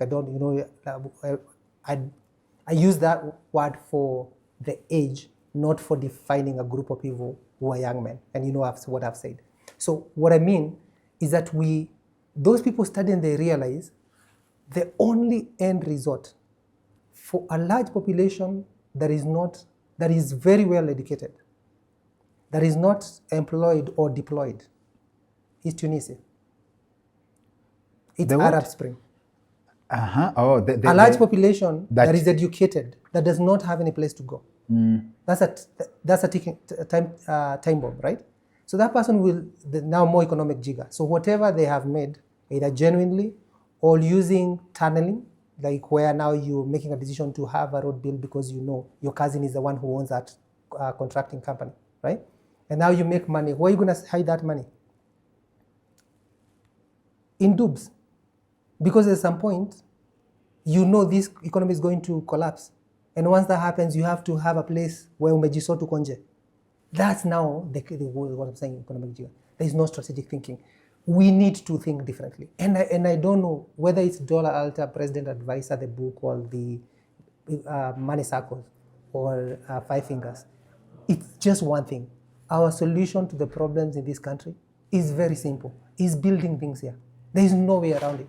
But And not just until building quality things, anything. yes. Because there's and not building. So let me, because we say building things, I'm not talking about building, manufacturing fast-moving consumer goods here. That's our only solution.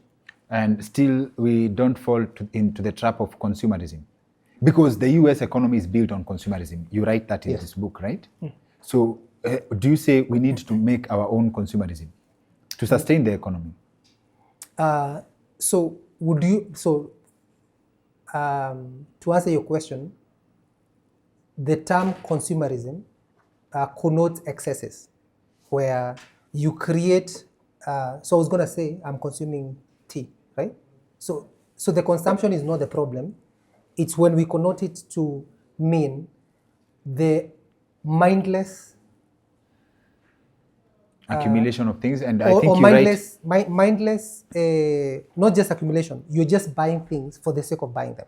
Like, for example, all things are designed. There's something that is called planned obsolescence, right?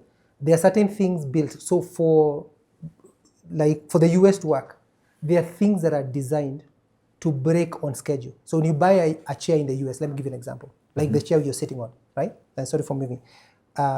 The pins, there is a place that is designed with plastic that every time it wears out. And there is a research that is being done by that company that says how many times you're going to be sitting on that chair before it breaks. And once the same way, I'm told that an iPhone, your kuingiza charger, there's a number of times that is designed. So that's called planned obsolescence. So that device is planned to be obsolete at a certain point. So it's predicted. So whether it's a chair or it's a cup, whatever it is, it's designed the number of times that is going to break.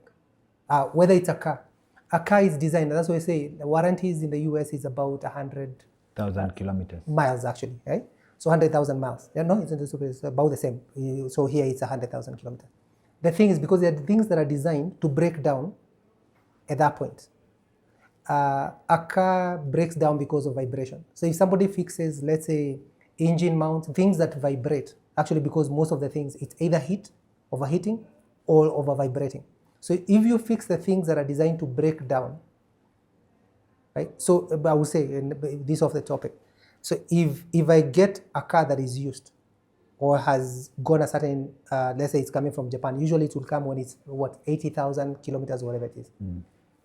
By the time it's getting here, if you fix the engine mount, guess what you've done? The vibration that was designed to break at that point, you fix that car will not have problems. Why? Because you've approached it from a preventative maintenance. So what I'm trying to say is this, is that in the US, yes, everything, including, in the year 2008, when there was an economic crisis, financial crisis in the US, right? One of the major things that was hit hard is the car industry. So people were not buying cars because obviously people didn't have jobs, right? So the government came up with a program called Cash for Crankers. So Cash for? Crankers, so like an old car. So if you drove in, but I want you to say, if you had a car that you think is too old and you need to get a new car, if you drove it in to dealerships, the government had already given some money for you to be able to get a new car with a certain affordable minimum payment that you can afford, so long as you give up what? This old car. Why? Because the cars that produces, the companies that produces cars were becoming bankrupt. In fact, the government at some point had to own General Motors to be able to keep it alive, right? Why? 10% of what people employ in the US are employed by cars. So that means if cars are not being bought, that whole supply chain, like the whole system comes To a grinding halt. to a grinding halt. Yes. And when that happens, everybody suffers. So basically, you're forced to get that cash for cranker. And guess what they did with that for cash for cranker? So a car that you drove in, they melted it to make sure they crushed it before they melted it and packed it somewhere. So it's not part of the cars that are available to be bought. So you're creating a car market. So basically, I'm just saying that everything in a consumer market Okay.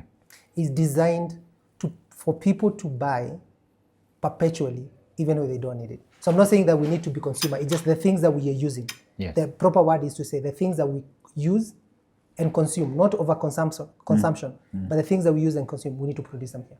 So Sound. if somebody, if our members of parliament on a daily basis they're engaged in thinking, roof imewekwa, tiles zimefika, economic jiggers. So we need to think differently. We need to produce those tiles. I think for me, I'm going to be convinced with strategy, a strategy thinking. For somebody who says, you know what, all the things that we are consuming in this constituency, certain things, whether it's soap, we actually now have a factory that I set up. Instead of a classroom, I set up a factory for producing soap in it. So the soap that we use in this constituency, our young adults are the ones who are producing it. And we have employed engineers there. We've employed accountants. We've employed all these well-educated people that don't have jobs who've created. And the thing where I use soap is that a thing that we have to use on a daily basis. If you want to use the word consume, we have to consume on a daily basis. But is it consumerism? No, it's actually things that we actually truly need. Not just things that we type in. Also a point of clarification. When I made fun of a producer, Wiki, about knowing the petrol stations na bei yao, his is a different one. His is he fuels at one petrol station, such that you would panic mkiwa naye Nakuru na tai wake. I wonder how hiyo gari itafika Total Westland. No, ya State House. That's hapo ndio anaekanga mafuta pekee. So tafadhali asukume kwa mteremko akiruka ndani mpaka afike Total, yani so specific. So it's a quality thing. Okay. So now so I mentioned so unavuta gari na boda ndio no, gari yake inatumianga tu mafuta. Ama ni hapo, ama ni jua naeka mingi. I don't know, there's something about we'll ask him. Tutamuuliza. Ni kama wapimi na lita. Ama wanatingiza. Unajua there's something matatu drivers wanakutingizia gari mafuta ingie kwa hizo pipes za nini. You don't take chances hata na kugurumisha. So now there's one thing unajua, and I have to put a disclaimer. Tukianza story na wewe, we could talk till morning, and hiyo ni highlight. We just scratched the surface. But there's one thing I will not forgive myself if you don't talk about. The global financial system. And now, in page 104, I made a note, something you wrote that about how to measure the value of borrowed money. And this is under the subtitle, Borrowing Cult. And I'll still say, this book I will endorse with all I love. And in my experience of writing, please. In fact, there's a link hapa kwa description ya hii video where from Nuria Store you can click and directly have this book delivered to your doorstep. Tafadhali, if you like to understand the finance system ya dunia yote, please grab a copy ya Dollar Altar ya Robert Mwangi. Na akona titles mob sana, kuna BSN, RN, MBA. This is giving Idi Amin vibes. But no, let's just say this is uzuri, but it's very well written. Just by the way, if I need to endorse something you trust me on, grab a copy ya Dollar Altar. You can thank me later. So now this is how to measure, and this is how I processed it, how to measure the value of borrowed money. It only makes sense if the purpose and the benefits accrued from the credit in monetary and other quantifiable terms are greater than the interest charged. And in this chapter is hot because it explains, it brings out the concept of how people get trapped in debt. And in the US system, you have no choice. As much as people make resolutions that, you want to be debt-free, credit history is a big deal. And one of my best friends, closest friends, in fact, actually, my unofficial therapist and senior consultant, anaitwa Hari, he told me that there was a point he made. He chased credit history, credit rating using the apps za you borrow, alafu inapandisha credit rating yako. You understand? Watu wanawachi wanajua I hate microfinance with all my heart na nini, and it's because I know it's impractical. Like you cannot, there is no, sijapata mtu anani convince otherwise, and whoever feels hapo nje you can convince me that microfinance iko na benefits, please feel free to reach out, we can have that conversation, and I'm happy to have that debate, and I hope we can tag you in. So now he says that he tried chasing credit rating and he found out that it's only the system that benefits, because you'll keep paying interest in terms of, in the name of credit rating, but you'll never beat it. You understand? And from the book, it also says, like in an economy like the US, you cannot exist outside the credit system, because there are promotions and levels of work you cannot access if you don't have a credit history. Hata kutafuta nini, kutafuta like a rental houses, there are places you would have to look for a guarantor and also pay a higher premium just because you don't have a credit history, right? Break down the concept of creditworthiness and how people are exploited in credit. So it's a basis of again capitalism, because you're basically designing this system that configure what we're calling, you know, social engineering or social conditioning. So think about somebody who is looking for an apartment, right? It could be a student, exactly the way you said. If you do not have, let's say, I mean, think about it. Let's say you're a Kenyan, you've gone to the US, you're going to study, and you're looking for an apartment. Do you have credit history in the US? No. That says no. So it's either you have to get somebody to guarantee you, or it's going to be very expensive. There is amount of money that you have to put down. So instead of that, basically they would get a guarantor, because that's easier, because they have already gotten, you can determine the ability to pay using that score, right? So it's almost, then it does not matter how much money you have, right? You are forced to take a credit card simply to build what? Credit. That does not make sense, because my ability to pay for something is not who is loaning me money that is related to what it is that you're selling me. It's my proof either of income, either I'm employed, ability to pay. and ability to pay. So when you have to tie it to a credit system, as I was saying, there's a lot of money to be made. Because if you think about just numbers, 1 million people, let's say this month, they had to apply for credit card simply because they want to build their what? Credit score. Credit score. So, and let's say to process those cards, because I mean you have to actually have a card. So somebody is manufacturing. So you've created a business. Yes. So the financial companies, they push for some of these things, because in doing that you've already created what? A business of manufacturing what? Cards, right? So think about it. The other thing is you're charging interest. So we'll say $1 million, and let's say it cost you, we'll say $25 to make that card, right? So for ease of calculation, let's say $100, and then multiply that. $2,500 in terms of fees, ama No, it's the not production fees. cost. The production of this card. Like Would it? no, I'm just saying. I'm just giving an example. For example, Just give yes, an example. yes. So let's say it's $100, and then we multiply by the $1 million. So that's what? That's $100 million. Simply, so you've created a small industry. There's a small economy. In that, yes. Small economy. So let's all think about this amount of money, because when you're getting this credit, for the most part, are you using it? The whole idea is to what? To build credit. So it's not like you don't have money. So technically, you're not using it.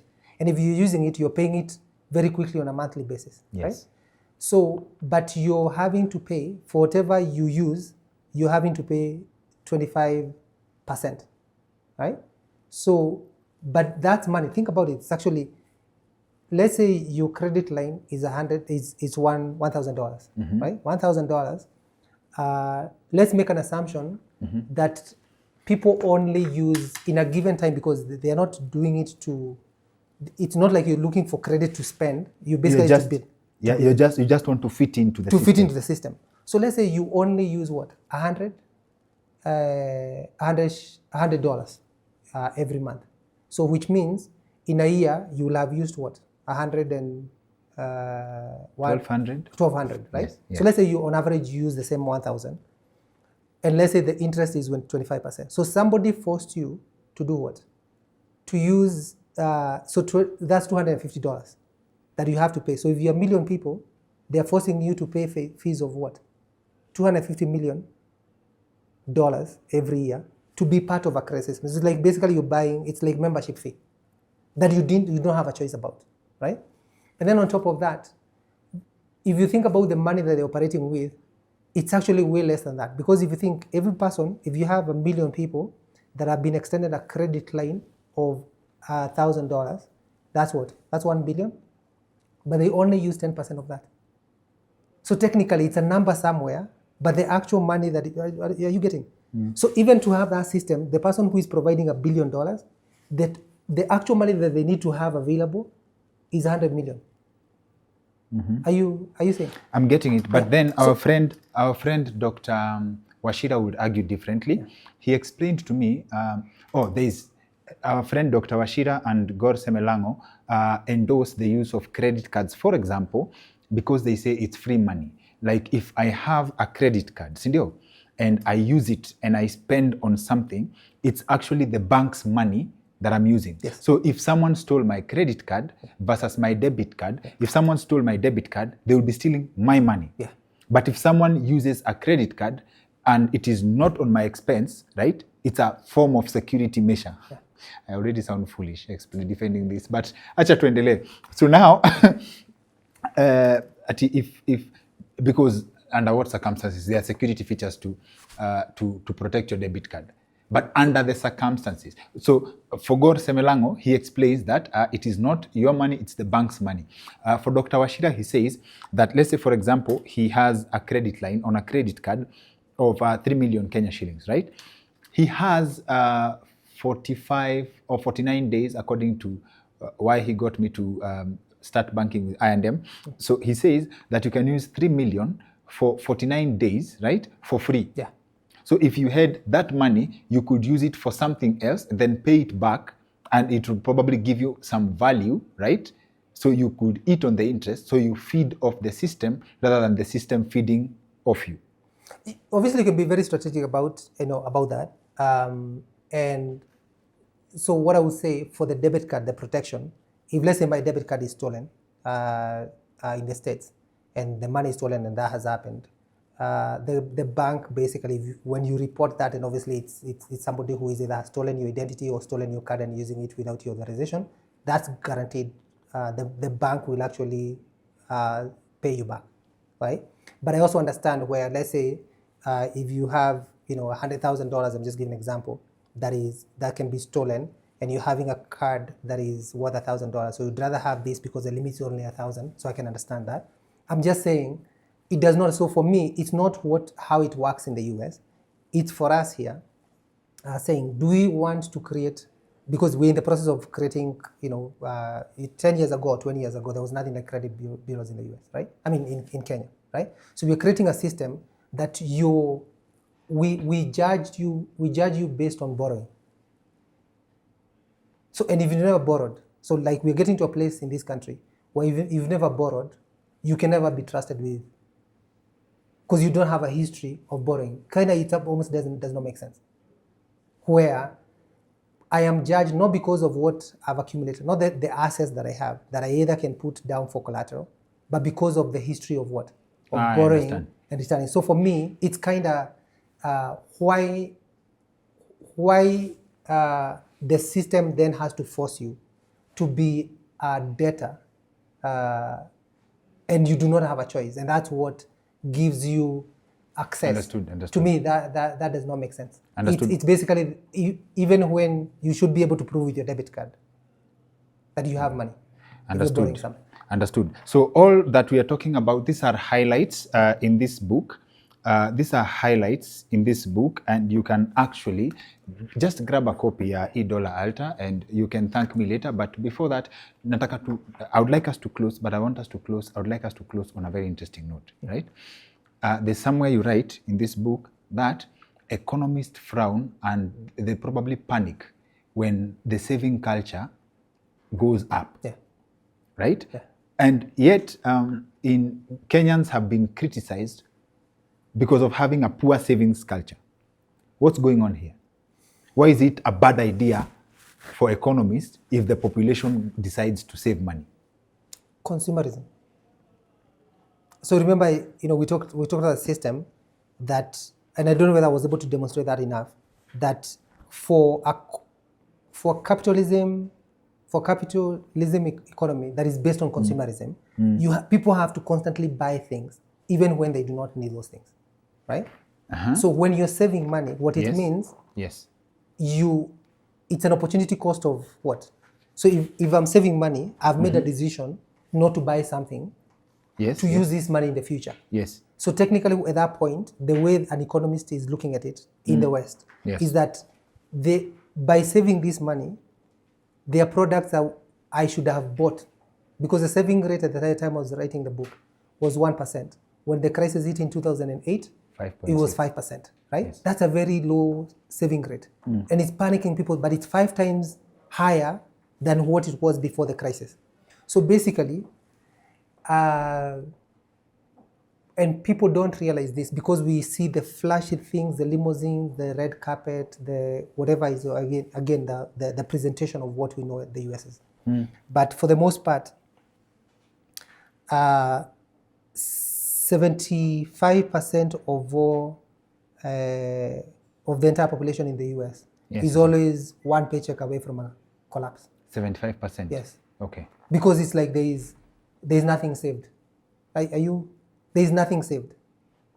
So if there's nothing saved, because everything is consumed on a daily basis, and this is why nothing is saved. So let's go back, so we relate to dollar altar. So think of a family of 4 that have to buy, because to buy food on a daily basis, because kitchens are outsourced in the US, right? So if you know how to cook ugali in a stew in the States, everybody asks you, dude, man, like you should open a restaurant, man, because the mindset is, if you know how to cook, you must have gone to a culinary school and a chef. It's a special skill, right? Yes. Yes. So like now think, which actually it's one of the things I'll call parents here in this country. Like if you want to save your kids from some of the things that we're talking about, train your kids how to cook. Like by the time a child is 14 in this country, all the things you know how to cook, they should be able to know how to cook. And that's one of the way of guarding them from becoming a slave of this. So anyway, so let's go back to a family of 4, and let's say a burger, whatever breakfast they're taking is $5 in the morning, right? So that's $20 for breakfast. We'll say $10 for lunch and $10 for dinner. So technically we can say they're spending $100 every day on food. Are you seeing that? $100 in a month, how much is that? $3,000. $3,000. Yes. A food budget for somebody who is cooking is going to be probably $800. They should be able to be saving.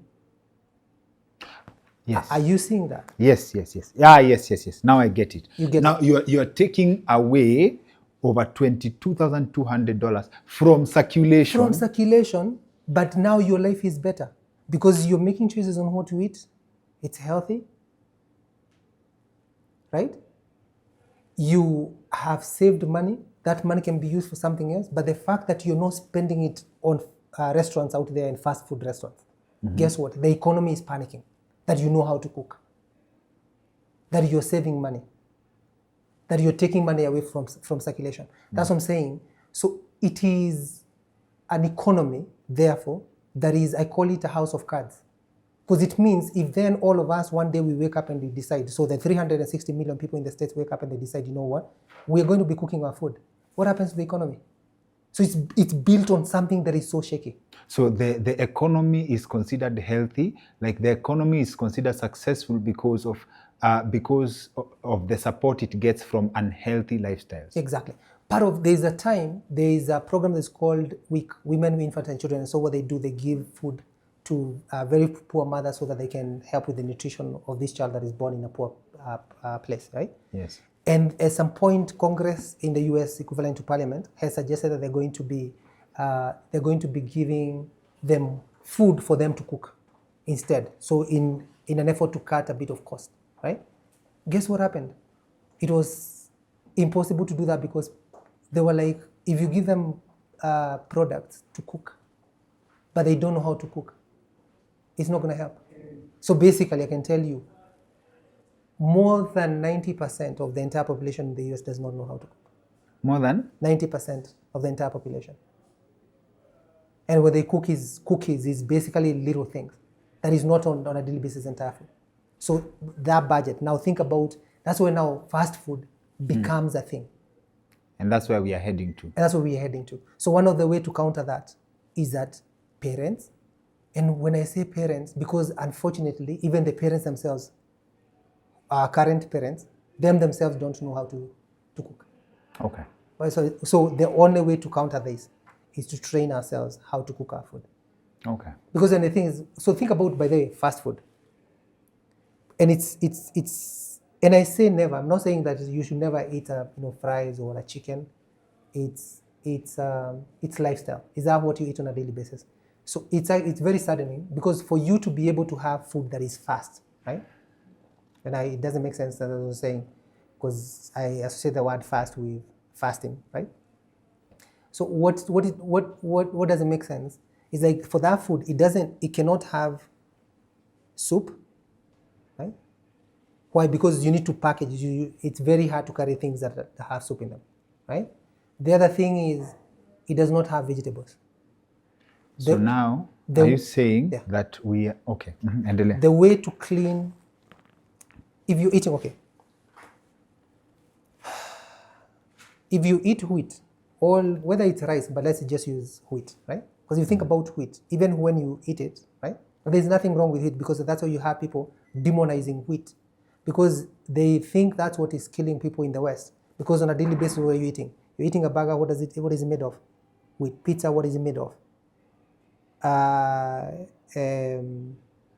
So on a daily basis, you're eating wheat, but you do not have roughage in that food.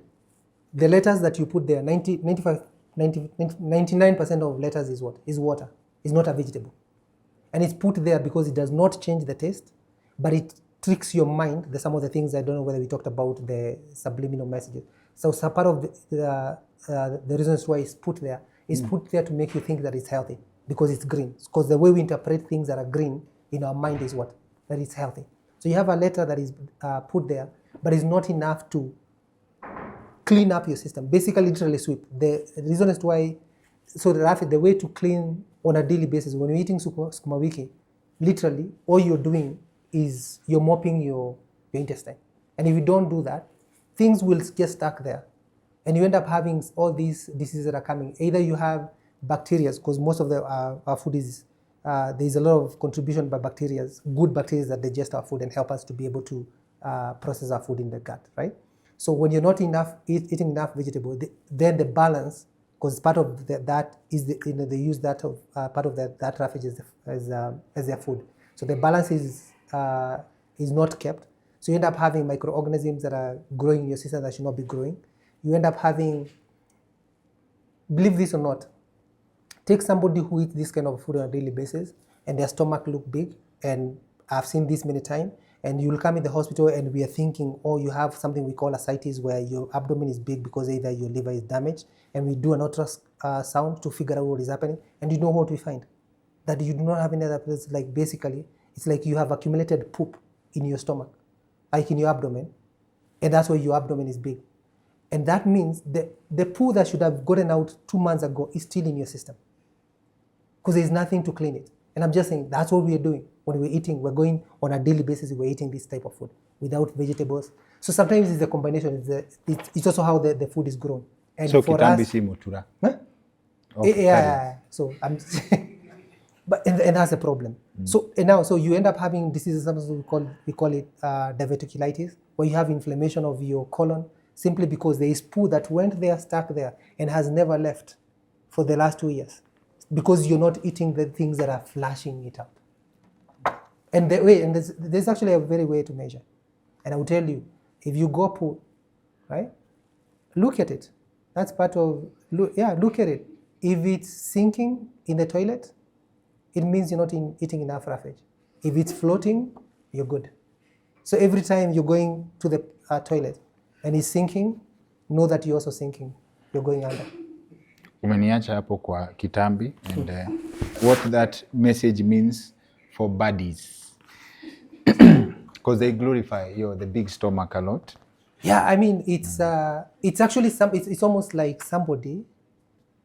No, you've explained it. Yeah, The buddies have gotten the message. Yeah, the buddies. Gotten the message. And I should say, by the way, let me actually, because I thought about that when I was thinking about this conversation. When I was growing up, and I would think when you were growing up, in a school, let's say a boarding school that had 500 kids, only one person was called a buddy. Kulikuwa tu na mmoja. Nowadays, do you know, buddies is for girls' schools. Huh? And Instagram. But anyway, so the point I'm trying to make is this. No, but that's the term that we used to give to somebody who is what? First body, like exactly. First body. There's there's also that. Those are two different syllabuses. Yeah. Yes. Yeah. So now, and the thing is, but now you look at kids. You're looking at a child that is 11 and looks older than you. Because we are constantly, what are we doing? And that's what I'm saying. Let's go back to that scarcity mindset. That when we get rich or we think we've made it, middle coming earners, or basically when tunafikiria tu tumeomoka, we can be able to afford a chicken, a soda here and there. Now on a daily basis, we're saying the things that I did not get. And I think it's important for dollar altar. We're sacrificing people on the altar of the dollar. Right? Yes, that's what it says. So on a daily basis, what are we doing? You're like, unajambia, like I took soda once in a year. So basically, it's revenge. It's revenge. To tell my kids that I've made it. Every day, soda inaitwa orange, which has nothing to do with orange. And guess what? It has 17 teaspoons of sugar.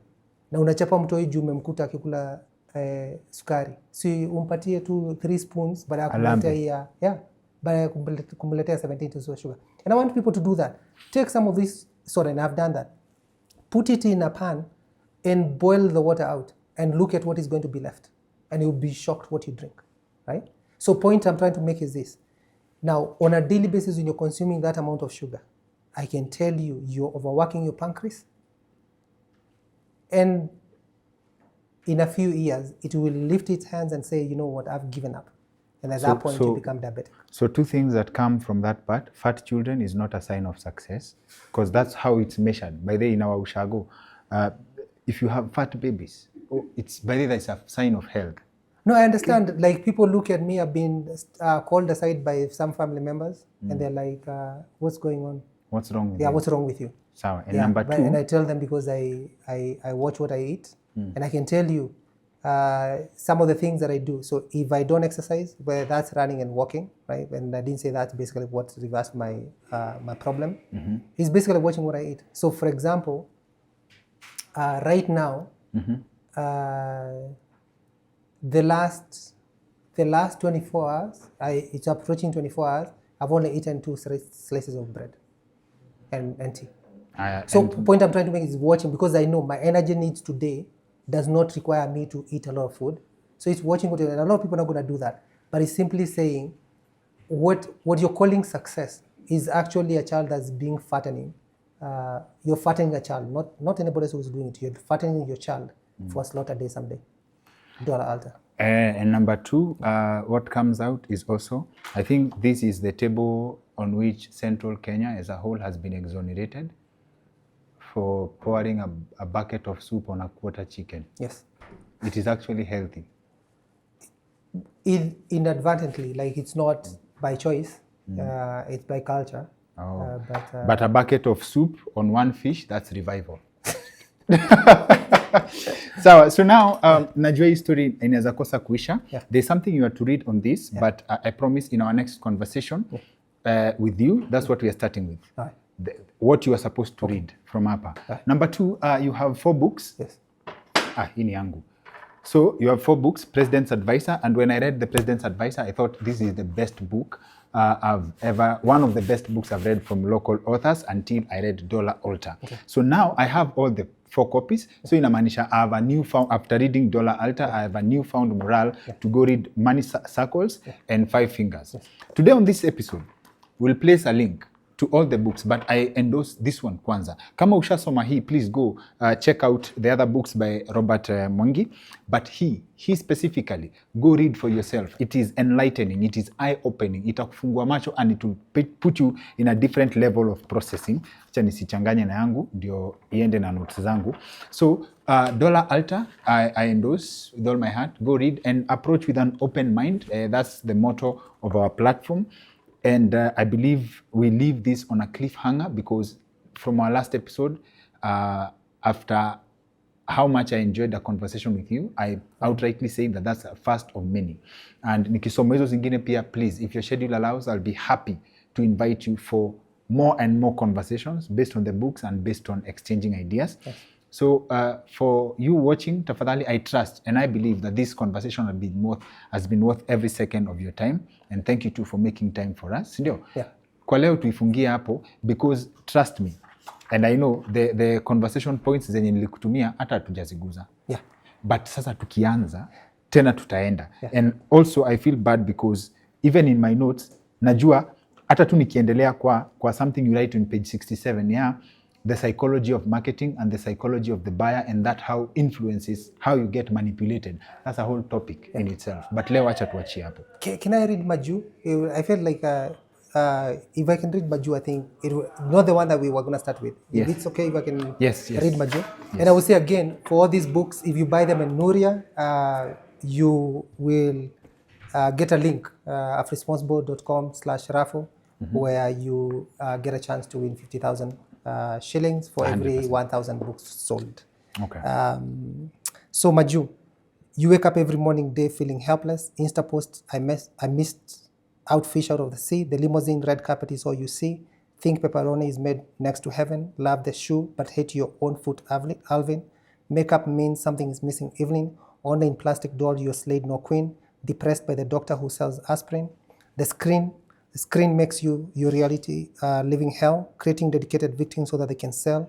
Never-ending slaved medicine can't tell. In makeup, bad food, overpriced attire, jobless employer, this is perfect satire. Glorified image, Maju, man and Akisa, brought to you, in ships need no visa, posting with GMO chicken, unachoma picha, willing happy slaves who need no ship, cultivation theory, that buy like sheep. You're an actor, not a victim. Wake up. This stuff is in your fingertips. Do not trip. Heart attack, less chicken. Spit it out. Stroking burger pizza. Sichomi pizza. Fatten the knife. Fatten the surgeon's knife. Imeiva. Billions living in labels make it here. Exit the ship. Africa drop the ship. More than this. Greater than behold the only one greater than you. Mentality, mental slavery, Maju, behold, the only one Akoju, the only one greater than you. Thank you. That's on President Advisor, and again, there are the other books, and I'm glad for your invitation. Again, our conversation can never end. Yes. And hopefully this is transforming. That book I wrote about 10 years ago, and I'm glad that it's relevant. So it was a vision about what our country is becoming, and what I can do to be able to be a solution to some of the problems that are coming at us. And I'm glad that you're liking the book and you're amplifying this message. I don't take that for granted. Thank you. Yeah. Asante sana. Now you've left me wondering, I don't know which fattening for slaughter is worse between that one, your fast food, and the one I see on Twitter. Thank you. You're welcome.